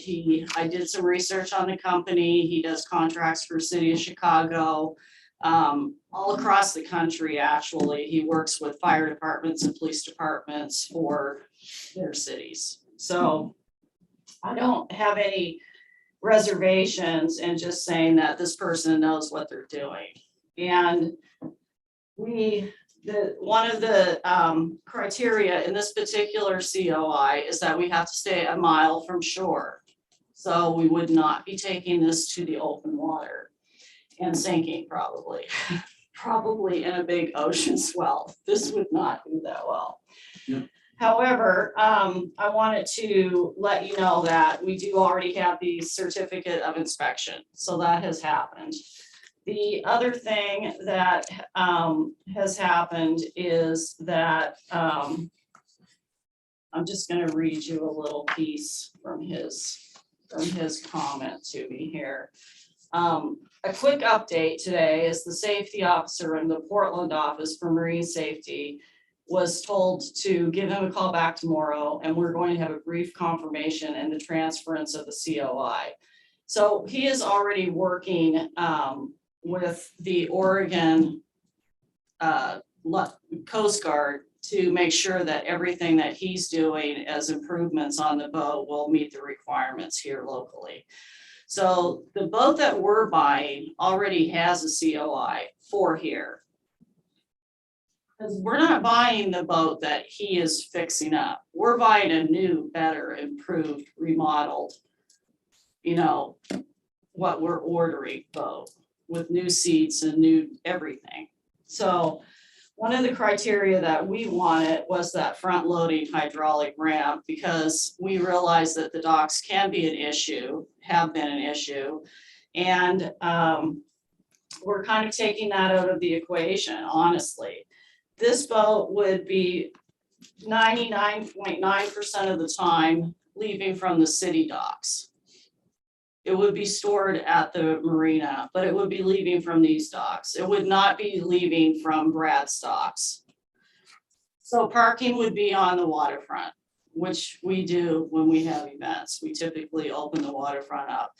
In the future, when maybe there's no parking down there, we're going to have another solution that we don't have to address right now. The other thing is that the the boat is 40 feet long, has a flat deck with perimeter railing, a fixed canopy over the entire length. It was formerly a tour boat for 30 passengers with twin Yamaha outboards. It's a custom-built triple axle trailer, and it's been out of service. So this is the whole point, and the total cost would be similar to a new boat. This is him typing, honestly, but due to the extensive amount of work, I think it'll end up being a tad less, and it has the trailer, which is a huge benefit. The redoing of seating, wiring, fuel systems and engines, and the design and fitting of the gangway is on the bow. So he was waiting on the copy of the COI, but he got it. And the reason that the COI is so important is because it expedites the time that we can get the boat here. And that is important because we have events that we want to use it for this summer. So he was able to, because of this current COI, he was able to, feel like he could get 100% of all of the repairs done and the replacements and everything done in time for us to use it for the sandcastle competition. And his estimate on getting the boat here is actually $5,000, but our max is $250 for everything that we're doing, whether it's being delivered, etc. Insurance is going to be, maybe $5,000. I don't know what it will be exactly yet, but that would be my guess for 8 or 10 weeks at the most. Another little concern that I hear being brought up is this relationship with Sand Island and how we're interfering with a business in town. Sand Island and Brad are super supportive of everything that city is doing. He is really engaged in helping move tourism forward. He sees it as a huge boom. Anytime we do something, our purpose is to support any efforts of an engaged business in town that's really trying to bring people from town. Okay, so anyway. That's it. Okay. That's right. So we support him and his intentions, and I hope that I've answered the questions that you need to make a decision. Who put forth the inspection? What was the agency? Was it a marine survey? That's what Yeah. I'm asking, is it the It's the Department of Homeland Security. So a survey is an independent contractor that can be liable Yeah, for their survey. yeah, They are not that expensive. They're like $600-700 after you get the work done. yeah, after. You get a survey to see if it's safe and what other kinds of work needs to be done, Right. if there is any work to be done. It's a very, very important tool. So I agree with Jim. And I know that you will get a survey once you get the boat because you feel comfortable that everything is safe on it and you're going forward with it. Yeah. The survey is important. One other thing I want to put to rest is that Brad Henderson does not own Sand Island. He does not, he manages the campground of Sand Island, not the entirety of Sand Island. The entirety of Sand Island, which includes all the water around and beaches around Sand Island, is there for the public. You clarified that. I didn't even know that myself. So thank you. Thank you. Councilor Berkeley, did you have a? No, it was just, I know if the marine survey and the COI were the same, but they're distinct. So I'm glad we do have the COI, but we still would want to make sure we have. Well, we the can't. survey. We can't do that until we have the boat. Right.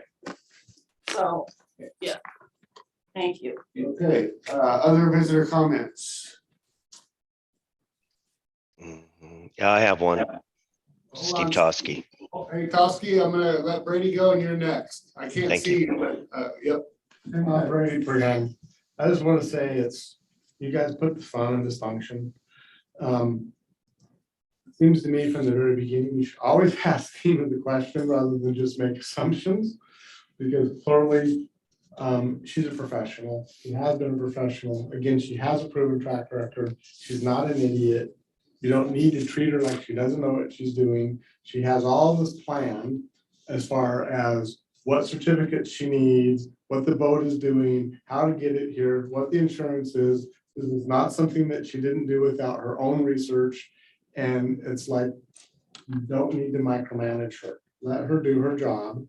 And she has proven that she can do her job. And she's getting a boat that's practically new. And it's a time-sensitive action.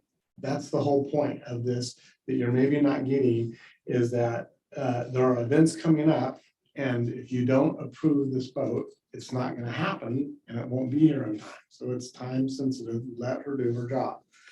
And ask for questions. If you have additional questions, instead of speculating, because she'll tell you, because she knows the consent, that she knows what she's doing. She's done it for a lot of time. I do want to mention about the police issue on Sand Island, which I did think was a legitimate concern. But that's really not a tourism issue. That's between you and your police force. And if anything, I think the boat would help them get there. I think one of their issues is transportation and having a way to get over to the island and back. And hopefully maybe the boat will help them patrol the island better, because I do think that that is something that does need to be addressed, and how you get police over there.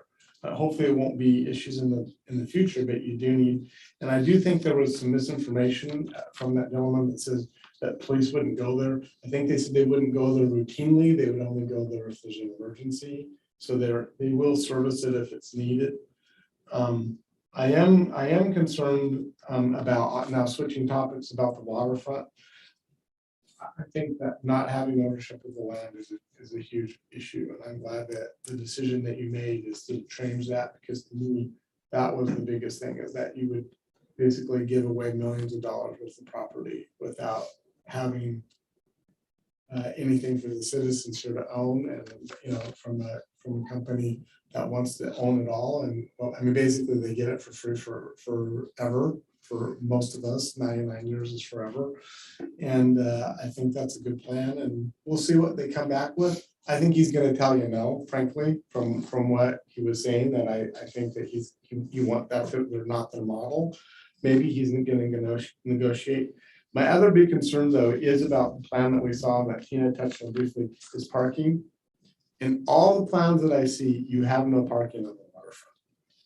And right now, we need that parking and use that parking a lot for the events on Halloween Town. It is packed. And I am concerned that, while I want the waterfront developed, I think the plan that you guys spent a lot of money on and got a lot of is great, but I am concerned, long term, what are we gonna do about parking? Where are we gonna have it? And whether that's a means of garage downtown or what, I do think that somebody needs to talk about, there's no parking, and his plan from RKM about having driverless cars. Great idea. I love that idea. I don't think it's practical right now. And I don't know that it's going to be practical in the next 20 or 30 years, maybe in 50 years. But you have to look at what we have now. We don't have that technology that could be a totally autonomous vehicle right now. And the plan for that is probably a mistake for the time being. Okay, any other visitor comments? Okay, Toski, we're gonna go to you first, and then we'll go to Aaron Salisbury. Go ahead, Steve. Thank you very much. First, I wanted to thank the city council for including myself and other members of the planning commission in our RFQ discussions. And I think it was a great process and a great discussion. And it's the type of discussions that I think are very good as we continue forward with the development of our city. I think some things came up during the discussions that show their visions for this property that are not shared and but are not analyzed. And so as we move forward, I think analysis of the mix of the development is something that we're going to continue to discuss. I know Aaron's about to talk, but one of the feedbacks, some of the feedback that I get as a member of the planning commission, and I'm not speaking on behalf of the commission, I'm just speaking on behalf of myself, is about the plans for economic revitalization of the downtown, economic revitalization of the Holton district. How does the economic development of the riverfront, how will that achieve the goals of the economic revitalization of the business district downtown and of the Holton district? And these are the kinds of questions that I think we need to include in the mix in the overall discussion. And my last comment is that I agree with Jim that there should be a survey on this boat. It really is a professional thing. They look at the hull, the engine, the mechanics, and they give you a written report. We could have a survey now, and then if the surveyor thinks that the kinds of repairs are going to address the problems, then a survey later. I don't see why this boat seller would not be willing to work with the surveyor and the city in order to reassure the city that we're getting what we're hoping we're paying for. So thank you very much, and I support the council in regard to trying to get a survey. Yep. Okay. Aaron. Hello. Thank you, council. I really am here just, number one, to say thank you for all the work that you are doing for improving the city of St. Helens. And I wanted to just give you a little update from your St. Helens Main Street Alliance. I wanted to let you know a couple of things. One, we just put out our posting for our new executive director job position. So we hope to be hiring for that position here in the next few weeks, the next month or so. But more importantly, I would like to invite all of you on the council to our next St. Helens Main Street Alliance meeting, which is Tuesday, May 31st. We're going to do that meeting at 6 o'clock. Well, we'll start the meeting part at 6:30, but it's 6 o'clock at the Columbia Theater. And part of why I'd like to invite you there is that if you haven't already been able to get into the beautiful newly refurbished Columbia Theater building, we have now, well, Lance and Leah have done all the hard work of renovating that building, and they have completed the Oregon Main Street revitalization grant and received all of the money from the Oregon Fund, and it is a gem and a jewel on our first street. So I'm hoping that if you haven't been in, or you're not planning to go to a movie anytime in the next week and a half, you will at least come visit with us on Tuesday, May 31st. And we're going to open the doors at 6 o'clock, and we'd love to see you and tell you a little bit more about some of the other exciting things that we think will be happening for the Main Street Alliance soon. So Okay, Aaron, I'm gonna ask Kathy to actually put out a public notice of a possible quorum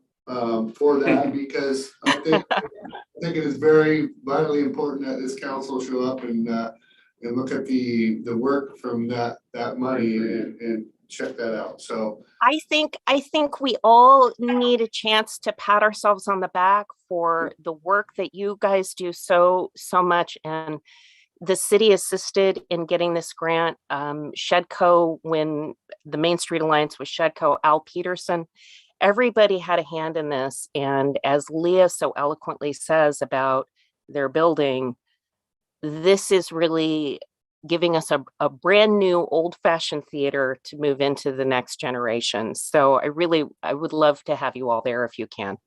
That'd be great. Yep. Aaron, what was the date and time? May 31st.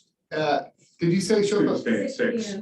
We're going to open the doors at 6, and then I'll start my board meeting. It's about 6:30. But we're going to have some, I think, even more fun news to share with you by that meeting. I hope. Knock wood. I hope so too. I suspect I might know what you guys have been up to. Hey, we're having a lot of fun. One other thing I would love to note is that I did also want to let you know we have a permanent office space now for the Main Street Alliance. It is up in the Holton district. It is up near 18th on Columbia Boulevard. So we are sharing space with the Life Empowered administrative offices. So we're right there kind of next to the Rocket Salon. And I think you guys know it, kind of across from where Simlings was. So right in that little curve of Columbia Boulevard. So we'll be getting some signage up there, but that'll be where our new executive director will have their office. So thank you for letting me share our news. Thank you, Aaron. Appreciate the update. Chairperson of Main Street. Go ahead and read that. Kathy has a submitted letter. Okay, this is a letter to Mayor Scholl from a wife of a police officer. I cannot be in person for tonight's meeting, but wanted this letter to be read for the record. I watched this afternoon's work session and I found your comments of our police officers both offensive and appalling. Your comment of the St. Helens Police Department not stepping up when it comes to responding to Sand Island is false and inflammatory. Might I remind you and the rest of council that our officers are underworked, understaffed, and in my opinion, underpaid for the work they do each and every day to keep us safe. Are you trying to drive our officers away from our city? Our officers work in a substandard facility and have been for 30 years, yet show up for work every day when they could easily go to another city and work. It is ironic that you and Councilor Morton blame past council members for not doing the right thing in regards to city planning and raising utility rates, yet continue to do the exact same thing, failing to properly staff and fund our police department. A bit hypocritical if you ask me. Our officers need both the training and equipment to respond to Sand Island, and the docs and you and the rest of council have opted to ignore their request, even after the police brought this in front of you at a past council meeting. You continue to place earning money from tourism over the safety of our officers and now want to buy a boat knowing our city doesn't have the means to respond to the island in case of an emergency. Maybe instead of blaming your failures on our cops, you can fix the problem they brought to you in the first place. If you can't, please resign your position so someone who can get the job done can be appointed. So my response is that I actually appreciate our officers. I know they are worked very extensively. I think if you read and look at that conversation, is there was actually promises being made to police it. And I just want to make sure that this council did not leave, because I have continuously worked on this project forever as far as trying to get a IGA with the county. So, and to get a boat available and talk about training. This is something that's been brought up in our recent adopt conversation too with that committee. I know John Walsh has worked out with, it wasn't directed at St. Helens Police Department. It was directed as policing in general. It's frustrating. I've reached out to the state. The state is required to be at Sowies Island. Their boats are moored here. We have multiple boats that are state police and county police boats, and it was not directed at our officers. I am totally, I guess I was misunderstood. That wasn't my direction. I apologize if I stuck my foot in my mouth a little bit, but I just want to make sure that this council didn't make promises to say that we could, because there was an incident, and I heard from the people who work Sand Island, from the St. Helens Marina, from people who were camping over there. And it's very disturbing that I feel as though my hands are tied serving these citizens as well. See, I do serve these citizens as well. And that's my job as mayor. And I unfortunately was misunderstood. That is not my intent, was to say that they're not doing their job. I actually would love to sit down with Chief and Sheriff Pixley, and maybe even our DA and maybe our prosecutor, and see if we can come up with a collaborative effort in moving forward. So at least we have some type of direction in going forward. I have reached out to the state police as well, and talked to State Patrol Officer Morgan, who does the Marine, and he was actually required to be at Sowies Island by the state. And the boat is right out of St. Helens here, and they are stuck on Sowies Island the entire time for Reeder Beach. Now, I've tried other avenues, and so I have a little bit of frustration knowing that we used to have a Marine division in the county that needs to be more responsive, and I'm not pointing fingers at anybody. That's why I'm hoping we can just sit down and collaborate and talk. I was not trying to personally attack any officers. I am pro officers. We need more. I have been very clear on that. I wish we could support all 5 positions. They are overworked. Who wants that job? Who wants to have that liability? I have stated this a number of times. I apologize to the wife of the officer who felt that way. That was not what I was intending to project. So I apologize if that's the way I came off. I apologize likewise for my name being in here in blaming past council members for not doing the right thing in regards to city planning and raising utility rates. That has to be a miscommunication either on my part or to the wife of the police officer who wrote this note. I thoroughly apologize for that misunderstanding. And I totally concur with the mayor. The priority in my mind is to live into a safe community and have good, adequate police protection. I oversaw the police department for 2 years. And during that time, we grew extensively with not only our department needs, but also facilitating more officers on my watch. And shortly after that, then I moved back to Parks and Public Works. But police has always been a priority in my mind.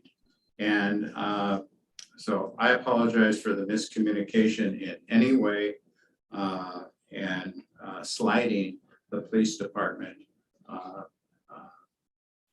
in any way. Sorry to hear that note. Yeah. Takes the wind out of my sails. And again, I am committed to actually sitting down and continuing to move forward and find a solution to a problem, because we have a waterfront that we have here that has safety issues, whether it be drunken boaters or whatever, that we need more policing, and however that needs to happen. I'm still committed to doing that. I do serve the citizens of St. Helens, all citizens. And again, I apologize that you felt like I was not personally attacking officers. I have done the footwork to actually speak on that behalf and trying to find a solution. And I would encourage you to reach out to Chief Greenway and Brian Pixley and see if I have had these conversations with them, because I have extensively. And I'm just trying to find an answer to a solution. You can even reach out to Officer Trooper Morgan and ask him if I haven't. I have exhausted all 3 avenues. So maybe my frustration came out in a different way than it should have. I'm not saying that they're not doing enough. I'm just saying there's gotta be, between 3 agencies, there's gotta be a collaborative way of making this happen.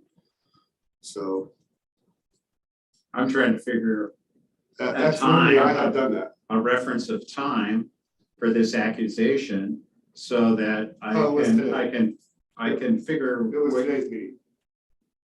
It was today's meeting, and then she was talking probably about myself, because I have talked about the master plan. That's what I'm guessing she was referring to, because and maybe it's the wife is referring to as the master plan that was 1989 and failing to do anything about it. And now our water rate's going to go up. So yeah, I'm guessing that's what she's referencing. So I'm not going to take it personally. I will continue to support our boys and continue to boys and women officers. And any other visitor comments? I don't think so. Okay. All right. So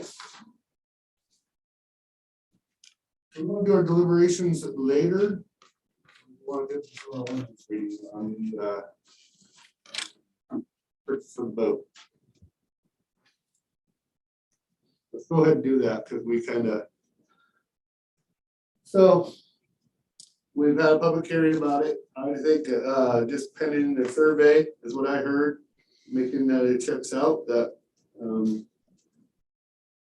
prior to actual purchase, just have somebody run over. After purchase, right? Like Before we put it on the water and we Yeah, start of course, using it. it has to be, yes. Remember, the rules in Florida are different than on the river.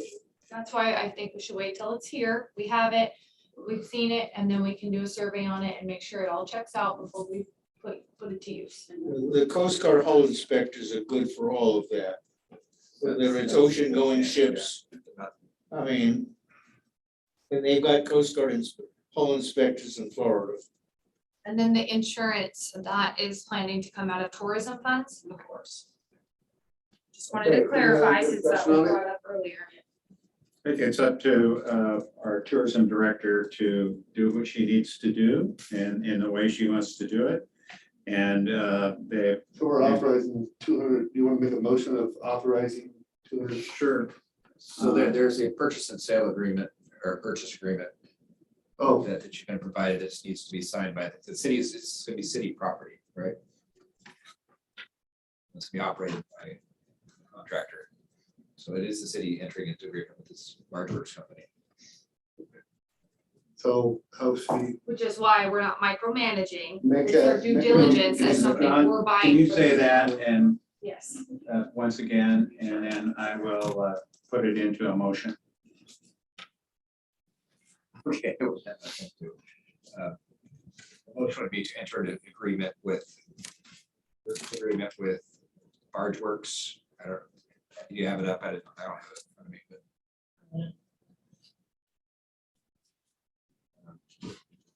Thing from earlier.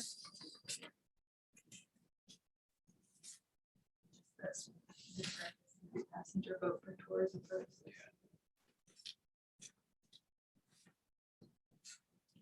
Archworks, it's up on the screen. That's okay, that's the sales agreement right there.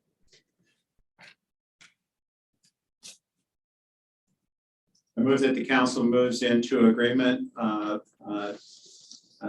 dated this 10th day of May 22nd between Barge Works LLC, 1550 County Road, 210, Unit 205, St. John's, Florida, and the City of St. Helens, Oregon, 265 Strand Street, Oregon, 97051. In an amount not to exceed 250,000. An amount not to exceed 250,000. Second. Okay, Discussion. go ahead. Until I have a Coast Guard hull inspection, I think nothing should be done. It's so much involved in moving that boat. Who owns it if it gets damaged between here and there? There's just a whole lot of liability. I don't want to touch that boat until I know the hull at this point is adequate. And that the Homeland Security isn't that good. I need a Coast Guard hull inspector. Any other discussion? Okay, motion's been made and Council Berkeley, did you have? So I'm just thinking. I had thought I heard earlier that there's possibility that we can have 2 of the marine surveys done prior to purchase and post purchase. So I would approve the purchase on the condition that there is one marine inspection done before, or with the understanding there will be a marine inspection done prior to the actual purchase. Inspection is way different than a survey. Well, okay, what I mean is whatever Mr. Coleman referred to, the marine survey. Survey. So that we have the marine survey prior to the actual, I will vote to approve the contract. But I would like to make sure that we have that survey done prior, as was suggested earlier. And then once we have possession. My only concern with that, Counselor Berkeley, is that we know that the boat is not in great condition right now. That's why it needs work to be done to it. So why would we check it just to have to check it again before we use it? Yeah, the survey had tear it apart. in terms of motors, in terms of this, in terms of that, which has already been identified. Right. And to appease Mr. Topaz and to appease Counselor Berkeley, I kind of think that if it's insured, damn, it's insured. If something's gonna happen to it, the insurance is going to pay for it. What are we worried about? Okay, so Councilman Morton, I take umbrage at this appeasing. I don't need to be appeased. I'm asking questions to understand and referring to something that was said before. And all I want to do is to understand. And in the conversation, Councilor Chilton's response and your response help me to understand, okay, that we don't need to do it before. But I just don't understand why, just because whenever we are talking about tourism issues, it suddenly becomes something that it's an attack. It is an attempt to micromanage. I am trying to, I brought that up. I appreciate the discussion and the clarification so that I can move ahead. But I feel I am obligated to ask these things. I appreciate it. Okay, thank you. Now, the other thing is, after a survey, it may be deemed that the boat is not repairable to the standards needed to transport passengers. That's also a possibility with a hull. It isn't that any hull can be brought back into condition. So I think a survey does need to be done, because when you come to aluminum and you have electrolysis and you start banging around, you need to make sure that you're not gonna have a hole that's wafer thin. It is vitally important. Mr. Coleman is right. Electrolysis is something that's not detectable from the outside. It's an inside job. The way electrolysis works on metal boats, I think it is vitally important that it be surveyed. And that we are not having a bunch of aluminum welded to the bottom. And that it's not that expensive. And it really can only be a phone call tomorrow, but I think we can go ahead and approve this motion with the approval of the survey saying all the repairs that have been listed are what we know. So You're saying we need 2 surveys. we need a second opinion. I mean, one in the beginning and one at the end. That actually the work that's being done is gonna remedy any issues. There's nothing overlooked. That's If there is something overlooked, we are stuck flipping that bill. It's gonna be as is once it starts. The seller should be able to get a surveyor there. That's the only issue, and that is true. Mr. Coleman is very knowledgeable on boats, and I would challenge anybody to tell me that he's not, because I've known him for years, and he is. And remember, St. John's is salt water. Well, So- and we're saying a structural survey and not little things like the motors that are going to be. Walsh wrote it down. Walsh knows that what needs to be done. Is this plausible? Yeah, I mean, it's got a current COI, which means it's already been surveyed to be licensed in the water until 2023. I think this is like a mute conversation that we can rectify with 10 minutes on the phone to the guy telling him in the morning, we need to get that. Yeah, copy of it. All right, thank you, Tina. All right, so a motion's been made and seconded, to not exceed 250,000 for that, the purchase of the boat, with all the improvements that we're gonna see. Council President Moore. Aye. Councilor Topaz. Nay. Councilor Chilton. Aye. Councilor Berkeley. Aye. And I'm an aye as well. Okay. Ordinance, first reading, ordinance number 3283, an ordinance vacating a portion of 7th Street and South 16th Street right of ways. Ordinance number 3284, first reading. For an ordinance amending St. Helens Municipal Code Title 13 relating to definitions of equivalent dwelling units for wastewater and water utility services. So moved. Those are first readings.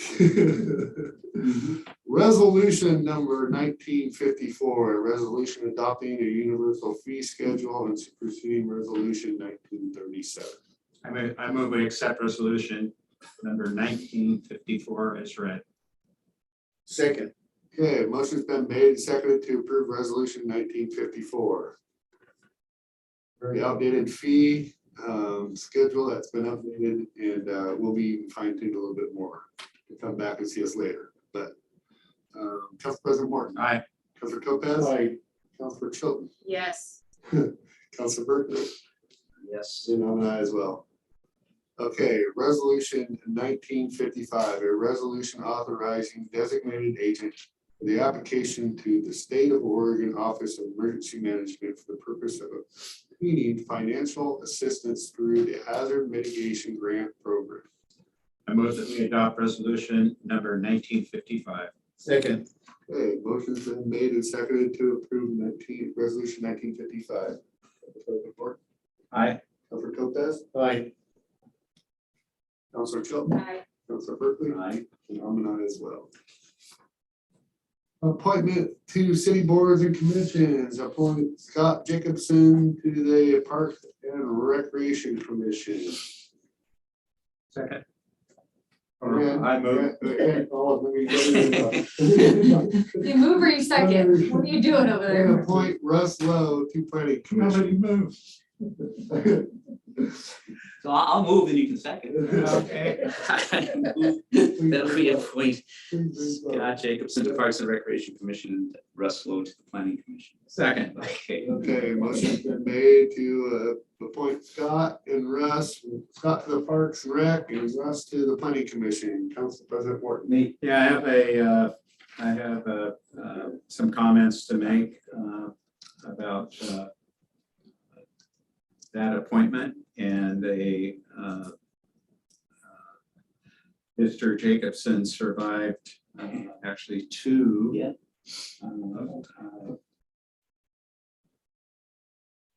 They were pretty close interviews, right? Interviews, as I was searching for the word, okay.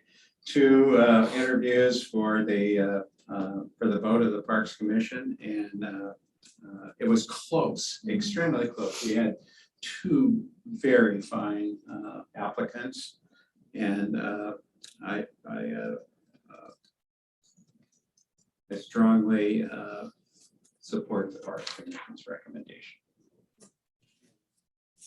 And for Planning Commission, Russ Lowe, there were four very well qualified applicants. It's always good to have those choices. But the interview committee recommended to the commission Russ Lowe, and the commission approved that for passing on. He, I think what was particularly impressive or important is his background for waterfront development, with a background in construction and management of big projects. So that while all four candidates brought a particular, would have been good candidates, he seemed to be a good, especially good fit for our future development. Sure. Hey, Council President Morton. Aye. Councilor Topaz. Aye. Councilor Chilton. Aye. Councilor Berkeley. Aye. And I'm an aye as well. Welcome, Scott and Russ. He was persistent, Scott, because he applied for planning commission as well. Library. I thought that name looked So no, familiar. so yeah, so I'm glad he stuck to it. Okay. Consent agenda for acceptance. Planning Commission minutes dated April 12th, 2022. Parks and Recreation Commission minutes dated April 11th, 2022. We adopt consent agenda for acceptance, items 6 through 7 as read. Second. And motion's been made and seconded to approve consent agenda 6 and 7. Council President Morton. Aye. Councilor Topaz. Aye. Councilor Chilton. Aye. Councilor Berkeley. Right? And I'm an aye as well. Consent agenda for approval. 8, declare surplus property, police department. 9, request for proposal for audit services. And 10, accounts payable bill list. I move we approve consent agenda 8, 9, and 10 as read. Second. And motion's been made second. And I've read. Any discussion?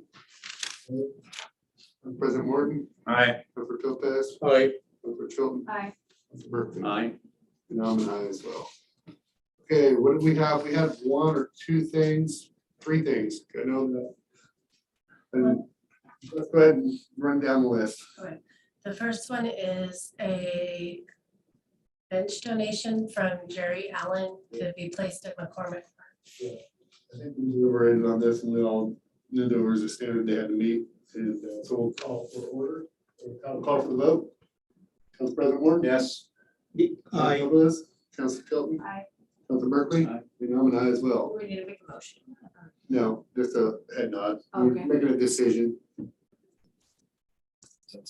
Yep. The next one would be a motion for reappointment of Chris Iverson to the Columbia Learning Center Board of Directors. Yeah, this can have a motion. A motion that we, reappoint Chris Iverson. Second. Okay, motion been made second to reappoint Chris Everson to the library board. Council President Ward? Aye. Council Topaz? Aye. Council Shelton? Aye. Council Berkeley? Aye. And I'm an aye as well. And then the censor is on there, right? Okay, just because Councilor Topaz's censure comes up tomorrow, and I just think want to make everybody aware of it and have a little discussion on it. So yeah. Would Councilor Topaz like to say any comments about it? Probably not, but I just give him the floor. Well, I have a number of things which I was gonna bring up, I'm gonna bring up right now.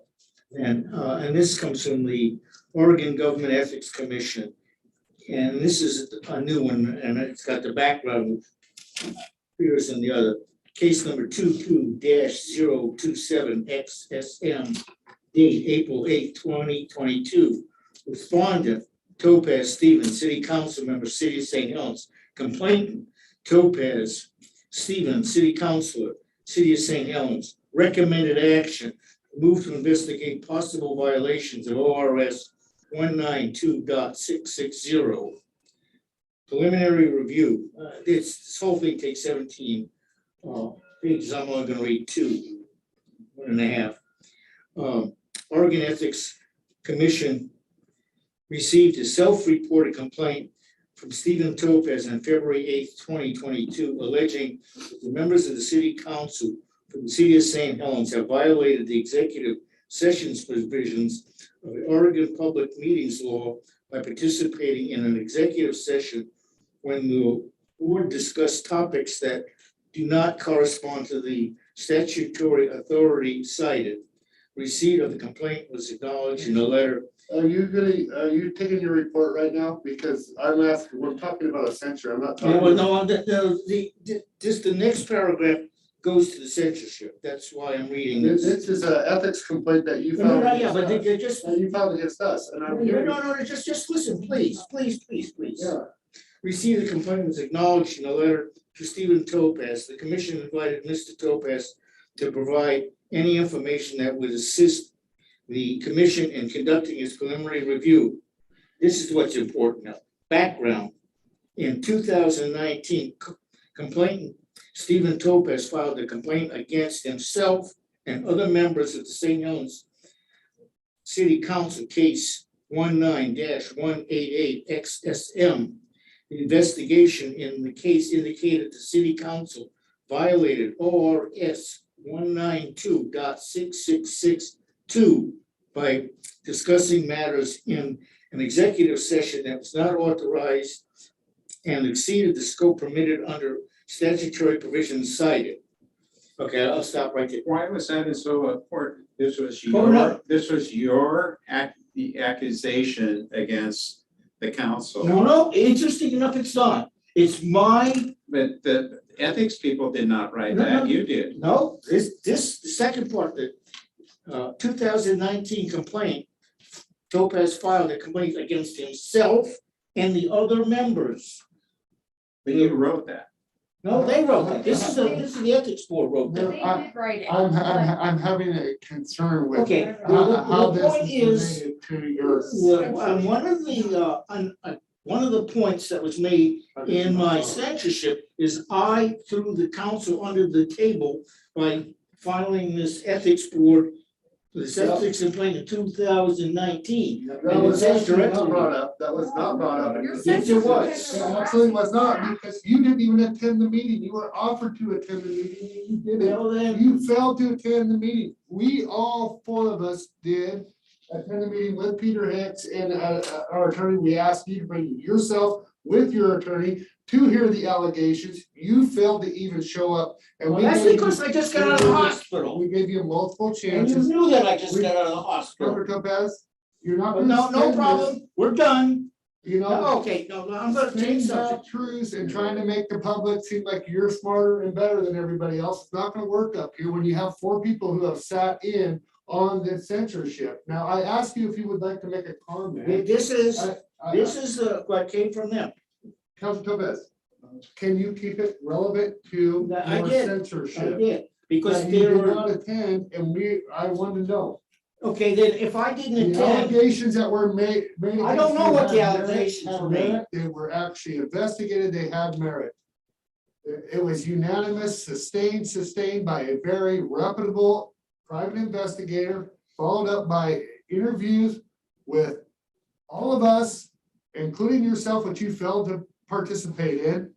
And we also went through the process of trying to remedy it and asked you and your attorney to show up, and you still didn't want to do that. So we came up with this censorship. Can I finish the next thing?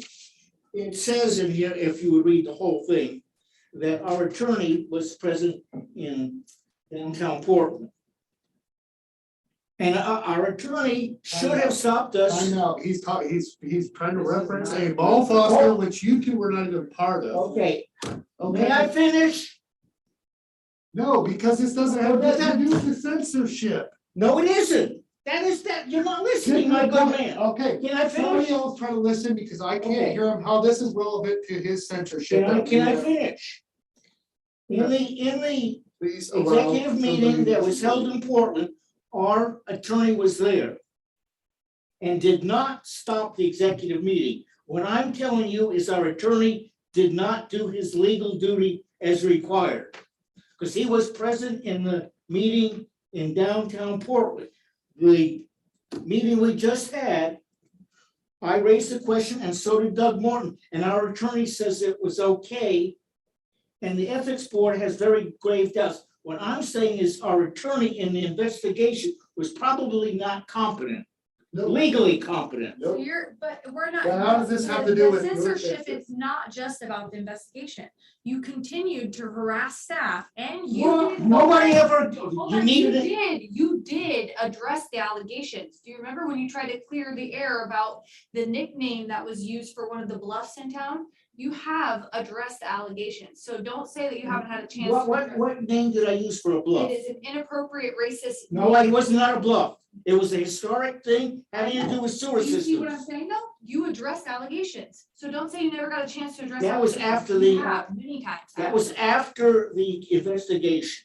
I know, Well- but you're still addressing the allegations, so regardless of the But- investigation, there were many allegations outside of the investigation, and that continued. That is reason for your You censorship. have never presented me or my attorney with those allegations on paper. We tried for months. No, you haven't. Because we actually sent John a request It's on for record. records and that was never returned. It's on record. No. John, Council Topaz, when you received a request from my attorney for the public record, So, I Council did you Topaz, answer? I have a Council question. Topaz, I'm gonna call point of order. The discussion at hand was I was asking Councilor Topaz if he'd like to make a comment. I'm going to relieve him of that about his censorship. I'm gonna let this council debate about the censorship that we have extended once already because of our wanting to protect our staff from a hostile work environment that was indeed happening.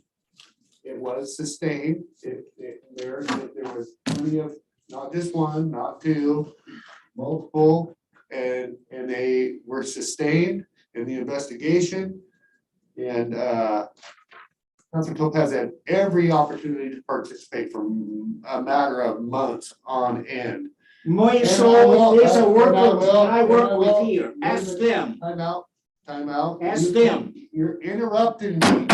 Well, you Point of interrupted order. me, no problem. Point of order. Okay, go ahead. I'm I doing a object. recap. I object. I'm doing a recap on a topic that this council is discussing. I object. There's a process to go through now. Why are you gonna follow the process? So, Thank you. What I will say is I'm trying to recap on this. Counselor Topaz is trying to mix in an ethics complaint with David Rubino, who was not representing us at Mall Foster. I referenced him in our complaint because I thought he was there for us. He's just a leading expert. We have multiple attorneys. Peter Hicks was our attorney on this Counselor Topaz issue, and he failed to show up. Right, David Rubino, we have Bill Monahan, all these different attorneys work for one firm. Jordan Ramis, very reputable firm. Counselor Topaz is very misleading in his comments earlier. But the why we are talking about this censorship, we have walked through with our attorneys very diligently amongst ourselves because Counselor Topaz would not show up with his attorney and had from November, I want to say to February or March. 5 months of trying to reach out. And it is all documented. Our attorneys have documented every bit of it. Every bit of it. Check with my attorney and see how much we were. Topaz, you know, all I can say is that the discussion right now is about your censorship. I know what I participated in. I don't need to check with your attorney. I have a question about the censorship. Yeah. So my question is that John was the person assigned Yes. to be the person overseeing this and And being in the the point absence person. would be Kathy. And the So absence my of question is for John. Has Topaz stayed in compliance with the censorship? To your knowledge? The compliance piece is that he's supposed to check in with me on every communication with staff. That doesn't happen. You should pretty much come and go as you please. Talk to whomever at City Hall. What's the point of continuing? But I mean, second tier, is there harassing, have I observed any harassing behavior? I can't think of anything since the extension that stands out. Staff have not come to you and you have not documented in supervision with your staff any harassment happening. John, I was also allowed to talk to the head of the library, correct? Correct. Yes. We have somebody who's in the library, ask them, they're present whether I ever harassed them or was impolite to members of the library board or staff. We're trying to get this settled now. We can't ask them. There's a person right there. No, I'm not gonna reference one person that they weren't even. We just referenced people that I said harassed. Counselor Topaz. But there's no names on those people, Counselor and that's Topaz. legally important. There are names, but there's a redacted document, and you would have seen the real one, but we have to do redacted to protect those because it's. You can't redact it and call them a witness. Sorry. Oh my gosh, I don't see why that's so funny. I really don't. That people felt threatened by you that work here. How is that funny? Well, one of the things, I can threaten people without doing anything bad because they feel threatened. Listen, That's not something I'm have control I of. am very apologetic to this lady, this officer's wife. I apologize sincerely, and I did not mean for my comments, and I don't, obviously, it was misunderstood. We all took in that earlier, and nobody like stopped me and said, that's out of line, but look how I affected her. So I cannot take her feeling. I have to accept that I did that, and I apologize for it. Absolutely. Who are the people that I can apologize to? You haven't given me their name. Topaz, you wouldn't even show up to listen to it. That's because I just got out of the hospital in my appendix. Mr. Topaz, you had 5 months to respond. The meeting You was had right 5 after I months, got out of the you had hospital. 5 months to actually go through the interview with the interviewer. What was her name? Yes, but it's her. You paid her $31,000. But she's very reputable. You had every chance to talk to her. Goldstein, I You had believe is her name. And then you have, yes, Joe Goldstein, and then you absolutely had after the findings was the attorney even gave you ample time to respond, to deny, to do anything you wanted to do, and you kept this saying, talk to my attorney, and you would. Well, that's my legal right. Yes. By and the you way, evade us. I did talk to one person that's fairly important in the staff. I talked to the president of the union. So it's not And funny. the president of the You union did laughed. not get, I'm coming back to my point. You laughed earlier. I still am laughing. Well, that's just me. I know it, but I talked to the president of the union and asked them if anybody You don't came think, to them and reported Topaz, and there was no reports of the union having any words for me. I mean, So who else do we you talk have to? not once referred to, I'm sorry if I made you feel this way, even if you don't own it, at least acknowledge the other person's feeling. You haven't even done that. I don't know who the people are.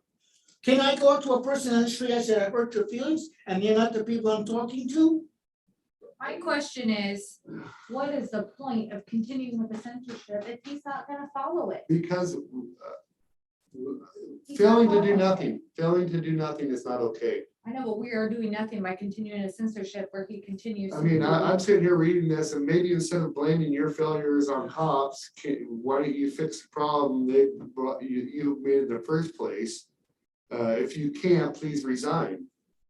This was her comment, so I'm taking this literally to heart right now, that I have to do something about him making people feel bullied in a work environment that show up here to work. We've actually, You better get real witnesses. There's no witnesses. They redacted them, they disappeared. Excuse me, but those 4 or 5 staff members that you made feel that way are. You said real 17. At one meeting, you said No, no, 17. never- Which are they? 17 and 4 or 5? Let's keep the story straight. 17 interviewed, I think. 17 interviewed. I'm not gonna sit here and argue with you about. It's on the record. That's one of the things. No, yeah, that there was 17 interviewed. No, And you said 17 people at the time I harassed. Not threatened. This is embarrassing. Can we just vote on it or Yeah, something? yeah. This is, because this is making us. All right, look who would like to continue the censorship of, go ahead, Council Berkeley. Yep. Yeah.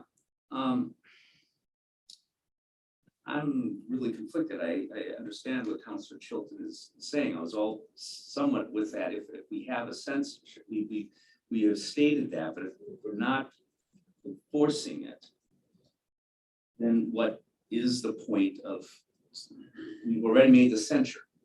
And if our sanctions are not, we're not doing anything about it, I think that makes us look ineffective and exactly. But we haven't been following through. What have we done when what has been done when Councilor Topaz has come in violation of the agreement? And if, so I'm just asking, what has been done? What can be done? And John has said that his point in time, in these past few months, that he has not witnessed, or no one has come forth and brought to his attention that the unacceptable behavior has continued. I don't know what the point of continuing the censure is, but it terribly, obviously disturbs me, as Councilor Chilton is trying to say, that there seems to be no acknowledgement of any kind of responsibility or impact, whether or not it was intended. I know with my students, my children, with my 4th graders, I realize there are times when I do things that I do not intend to make them maybe a little bit afraid, or if they think I'm mad. That's on me. It's not on them. It's up to me as an adult to have a welcoming atmosphere for my children. So if I do something and I recognize, even though I didn't intend to get my students upset or something like that, it's on me, and I need to remedy that. I need to at least acknowledge that, and I do that frequently with my students. You know, I'm making silly mistakes every day, but I own up to it, and that's what disturbs me, Counselor Topaz, is that there's just been no recognition at all that you even unintentionally could have, and you as a counselor have a position of authority indirect, since you a position of authority where you are in a position of power over city employees, and that when your interactions with them create that environment, whether you intended or not, it is something I believe should be acknowledged and owned up to. I only have power over two people, John Walsh and the head of the library. All the other people, I just get upset. And the other thing is, I'm sworn to uphold the law of both federal, state, and city. And if I remind city employees that they're not performing to the law and they get upset, is it more important if they got upset and I didn't upset them, or is it more important they do their job and follow the law? Depends on how you do that. If you're Yes. harassing them and calling people. That's names, right, I absolutely agree, I absolutely wasting their agree. time while they're trying to work, that's inappropriate. That's And that right. has been- Yeah, that's that is absolutely correct. Those are the accusations against you. Yeah, I know, but okay, now tell me who I did that to. No. Yeah, now that's it. You had the I said- opportunity, Counselor Travis, I fear that if you did know the names, that you. Well, then I would can't possibly apologize, my good man. You I don't think you wanna apologize. I think General. you wanna attack the person Yeah. No, and question them. So. You can apologize to all those that you offended, and you Here's- don't need to name names. You can do it well, I publicly. offended John. You can do it and I still publicly do. right now. I don't believe I did I offend did it anybody. publicly, I the think mayor people- did it publicly. I think people have been definitely So, afraid of me, that I agree. That, you know, and I'm not worried about that. The fact that I harassed somebody, that I didn't do. And there's a big difference. If you're offended, when I was head of my ROTC unit, there were a lot of people who were upset with me. I had 700 people. I didn't go apologize to them because they were supposed to be doing their job, and if I reminded them that they were supposed to be doing their job, and they got affected, tough. So that's one of the things. I care about you enough that I don't think sometimes that you can get out of the way of yourself about winning. It's always about winning with you and at all costs. And I tell you, some of my, I've never walked away from a situation saying, gosh, I wish I wouldn't have been so humble. But I have the opposite. But I look like not a very nice person. When I don't do a So job, and I need balance. I need people to say, hey, Rick, this offended me, your comments earlier. nobody And said that. I need to sometimes take some of that criticism to heart and try to do a little bit better. Nobody that I've ever encountered says come to me and Matt say that to Brown me. came and said it. He did, yeah, he did, Matt Brown. publicly. Matt Brown has done a number of things wrong. Well, you see, right Ah, now. well, he's done things wrong. Okay, You just said- point of order, point of order, you need to not be dropping names. I just repeated the name Point that of was given order, to me. point of order, The name was not mine. point first. of order. I object. It's I a don't process. care if you object, I'm gonna call it to vote. Who would like, because we've had the same response. Council President Morton, do you want to continue the censorship? I will get Peter Hicks here to actually redefine what this all entails. If we want to extend this, I don't think it's about the definition. I think it's about how we can. well, we can enforce it more. I just don't, I'm appalled at the response. 2 times this has happened now. I know, I agree. 2 times. Combative, not even an acknowledgement. I didn't intend to offend somebody, and I did, and I apologize, and I deeply am sorry for that. Can those words ever come out of your mouth? Because it's about They do, but not here. So you that's just said, not- you that's just not- said they do a number of things wrong, and there are And if I'm the boss and they do things wrong, I say, it's okay, I'm not doing my No, job. he's not. If anybody were employed here, we would have let them go. Council, need I remind you of this behavior of any city employee would not be here. We would actually have had a meeting with ours. So, I'm just saying that. No, so what? Way back. Yeah. The first one. Would need my memory refreshed. Did we discuss or agree with what the response should be if Councilor Topaz came to without meeting first with John or other? Did we discuss what? So has. All we have to do is provide him with whatever information he wants. Right. But if he comes in and he's not supposed to, and we're telling him not supposed to, then how have we enforced that? Do we call? We can't enforce it. I was gonna say, I don't think we can. We That's the cannot problem. enforce it. We can only We're not put his our boss. opinion forward. I would continue the censure, but I don't know that it's with any teeth. Any teeth for, okay, so that, okay. I want to make a recommendation to continue his censure to the end of his term, which is January 1st, December 31st. That's my recommendation. I'll make a motion. Yeah. And then not even an acknowledgement. You had every opportunity.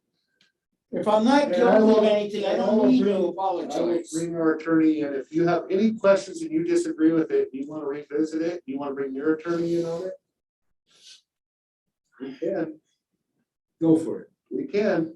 It's all documented very well. It is, I'm sure you, We can bring. but you've never given me the documentation or my Because you attorney. didn't show up.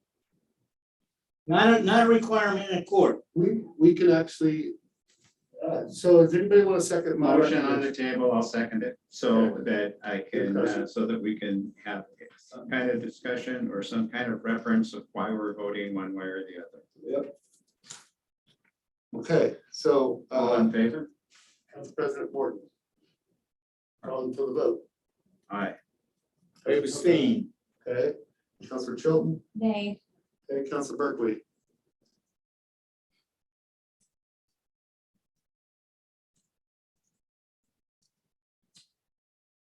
I think it's important, still on the record, that the censure stands. There's been no action taken to remedy it. For that reason, I vote aye. Okay.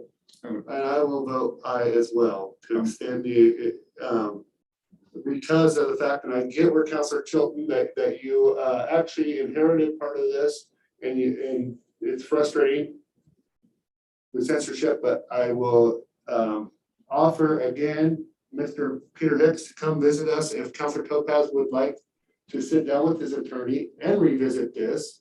In public. At any point in time. In public. We cannot do that. We cannot do that. We have to protect staff members. We cannot do that. And that is part of. One of the meetings you had, and the video was so, or I should say, the audio was so loud, nobody could ever hear it. So we did not even have a public meeting. That the reason why I voted no was not because I condone any of Mr. Topaz's actions, but because I'm not sure that this censorship is effective in what we're looking at doing. Good point. So that is why. I want to talk about my vote as well. Yes, I just want to clear that that's why I voted that way.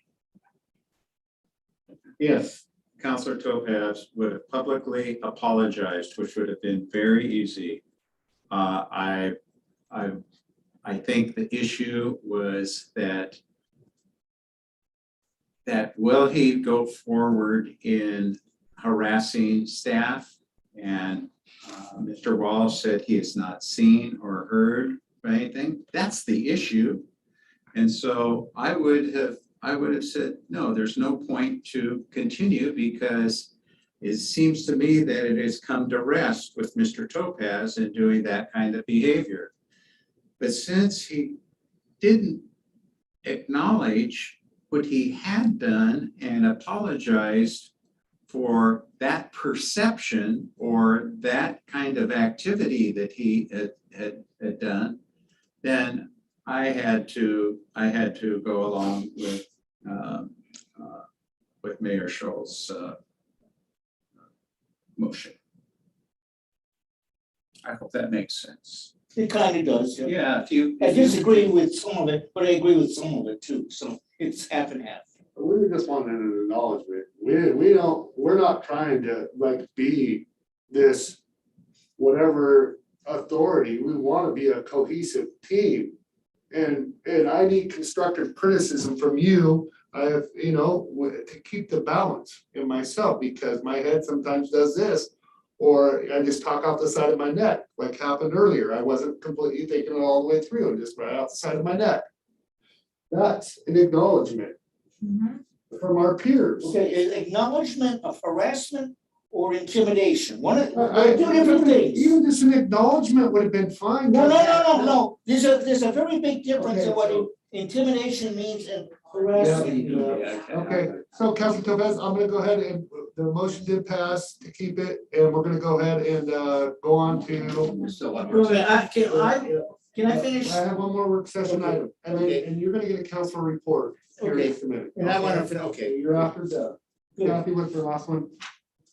It's the recommendation from the Oh, yes. earlier meeting. Yes, so we had a recommendation from the committee to go with the RFQ to direct staff to move forward with the RFQ with RKM and negotiate that moving forward, asking that we want them to do the project, but we don't want them to own the entire project. Correct? That was pretty much it. Work with legal staff, bring the council back and exclusive. So we just need so we have a recommendation from the, what do we want to call that, RFQ committee?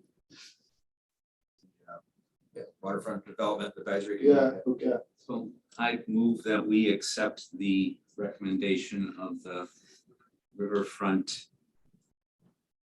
Yes. Riverfront Development Advisory Committee. Yes. Second. Okay.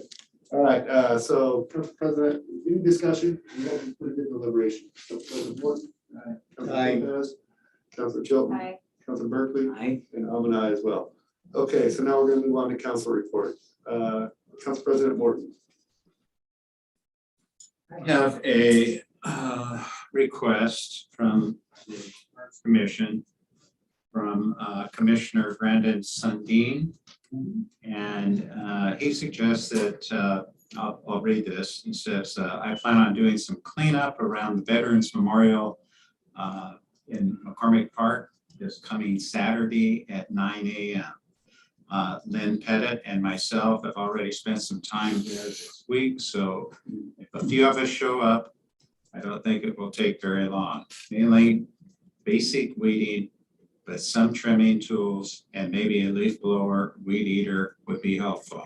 Let me know if you have any questions, and that's Brandon. Cool. So 9 o'clock at Veterans Memorial Plaza in McCormick Park. I'll see everyone there. I'll be winging my way to Wisconsin, so. No, wait, you gotta cancel that. Yeah. So, Are you kidding me? so and I will actually be doing work on another city property. The nonprofit St. Helens Water Club is doing the cleanup day for there. So it's landscaping, cleaning of the building, maintenance of the city building and all that, which is actually a pretty big area. So we're gonna be doing that Saturday too. So sounds like we'll all be working around. Anything else then? No. Okay. Councilor Topaz. Kind of going back to 2020 December, we were informed by our attorneys that the city was being sued for some power problems in payment with the Boise Cascade. And there was a bunch of discussion, and it was indicated that our attorneys were going to ask for dismissal. In July of 2021, our attorneys came back and they said that the judge did not allow for the dismissal. And at that time, I gave to all the council members a thumb drive showing that the judge had declared the sale of the marijuana place null and void, and with the recommendation that was going to happen. And what this report goes, now this report's case number A176949. It's between Cascade Holding and St. Helens. This is a report or notification that the city of St. Helens is appealing the problem. Actually, there are two appeals. One of the appeals is the Boise Cascade says our city owes their attorneys $131,000, and there's other whether it goes. Okay, so on 5/5/2022, that's when the court motion was to extend these discussion. Our two groups of attorneys are discussing this. On 4/06/22, there's another extension of time. 3/7/22, there's another extension. 2/8/22, there's another extension. The point that I'm making is we're blowing about $20,000 a month on lawyer fees on this extension. The technical part is unless the council had authorized an appeals, there should be no appeals. That's a legal point. But since we've blown basically $500,000 in legal fees on this, and it's still in court. So my point is, we've got a lot of money for legal fees that we told there was going to be no problem in December of 2022. That's my point. Thank you. I don't know that merits a lot of truth to that, but. Well, see, this sheet of paper has come from the state, so I'm not lying. Well, that is a state ruling from a judge, but what numbers you're saying in defense are, I mean, I'm just saying, that's the course. They've been a tenant of us for a long time and we've had issues with our lagoon, the power, to parcelization. Well, this is just on the appeals. All kinds of stuff. This is just the appeals of marijuana. You guys are gonna do this, remember? You guys are gonna do this, and they weren't talking to us, they were talking to Boise. And that's when Jeff Watson was if anybody's watching from Boise, and we're trying to be team players, and we're trying to remedy. It's not uncommon to have two big powerhouses. This is the appeals, not on power. This is appeals on the court case, not on power. This is on the court case, not on power. Lopez, if you would, please, are you happy? I'm done. No, I'm done. Okay. Because I'm gonna go to Councilor Tilton. Waiting. Okay, well, I wanted to first, of course, address the letter also, because I think it was a very important thing, and I want to thank both of you for acknowledging it and, being respectful about it. And I wanted to take the time to apologize for not saying something while we were discussing it. I received a phone call afterwards, and I was sad that it was interpreted that way. And it, hurt my feelings, and I would never, allow conversation to go that way. And I don't think it was the council's intention to put any blame on the police. And in fact, it was my intention to bring it up because I think it's the council's job to fix this problem. It's not our police. They have come forward and they have told us that they cannot go on the island. We need to fix that problem. And the tourism thing, it's not necessarily the reason why, we decided to develop Sand Island to a campground, which is very favorable, by the way. It's a wonderful place to be and lots of people enjoy it, including myself, but it needs to be safe. And we need to know that if something happens on the island, that there's going to be some type of emergency response or plan in place to get people off the island and where they need to go, so that's all. That was my intention of bringing it up. I feel bad that anyone felt like they were thrown under the bus or that they were discouraged. Our police work really hard and we appreciate them. And that's why we are increasing our officers. That's why we are trying to build a new police station. We appreciate the St. Helens Police and everything that they do. And this is not on them. This is on us as a council to figure out how to solve it. And I plan on continuing to address that. And I know everyone else, it's a complex issue. It has to be a joint though. It has to be them helping us because we don't have all the answers. But we lead the police, so Yeah. we have to start that. We But- shouldn't be putting it on the sheriff and the police chief to figure it out. We should say, hey, these are our options, which our police came to us and they said, these are your options on how we can get this So solved. as department heads, Which they is should to be able to get work with trained, us. we need to I get know. officers trained to go on the island. We need to have a boat. They cannot arrest people and bring them back across the island. They My answer to my- did the research. Hold on. Yeah, They did the research. Yeah. They brought it to us. We put it on them. We said, hey, get this information. They brought it back to us. Now it's our job to figure out how we're gonna fix it. Agreed. That's just where I'm at. That's why I brought it back today, is because I know we have a lot of things going on with the budget and just like, trying to get the tourism contract finished. Now it's time to put it back on the table and start working on it. It is a complex issue. It's not a light switch that's gonna go off and we're gonna have a problem solved. no, I But agree. it's something we cannot forget about. I agree. Can we put that on the agenda for? I would our love to see work that. Sessions. Can we And invite, it doesn't have to can be we this invite month, it could be in July or whatever. but I seriously think Sheriff Pixley and Chief Greenway need to be involved in that. I don't see any other way of doing it. And maybe, I don't know that we have any jurisdictions, or I can't even ask really. Morgan's like, nope, I can't. I even called his supervisor. Nope, I'm stuck to Sylvie's Island. Yeah. Literally, state troopers are stuck to Sylvie's Island, Reeder Beach, the entire summer. Well, we talked about possibly putting a security guard out there. There are options. We just Yeah, have to sit well, down because and we have to I like- work on it. There was talks about tying people up to a tree. The thing was, There's talks about you going out on your I boat could do- and citizens No, arrest, but- remember that?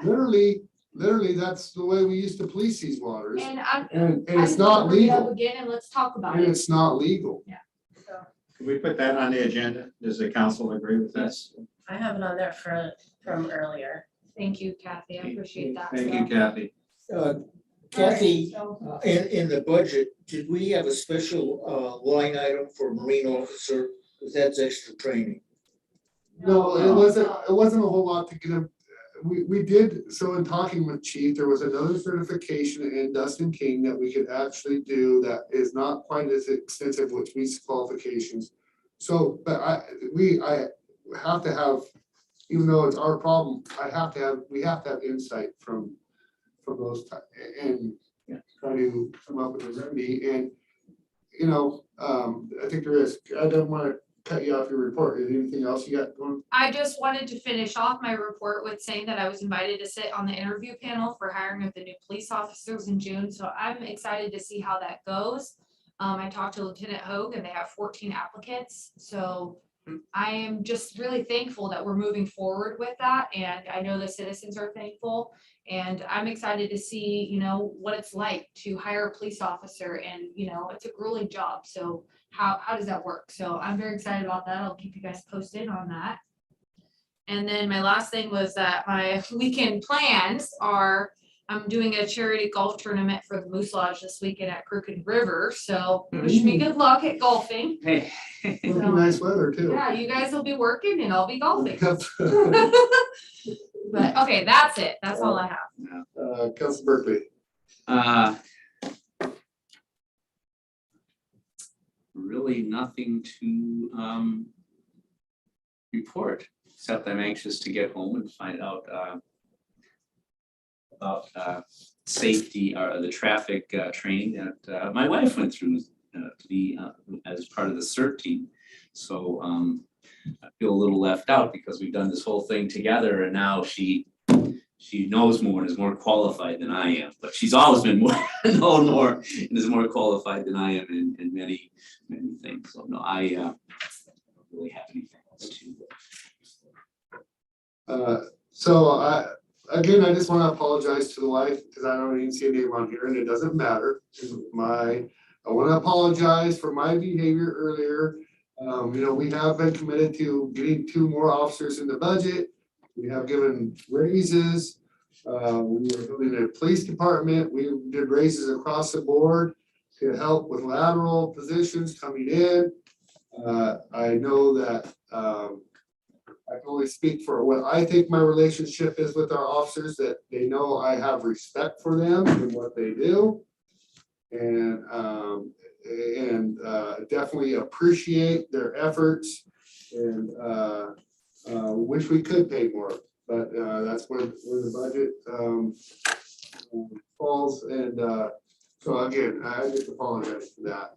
It's a very complex issue.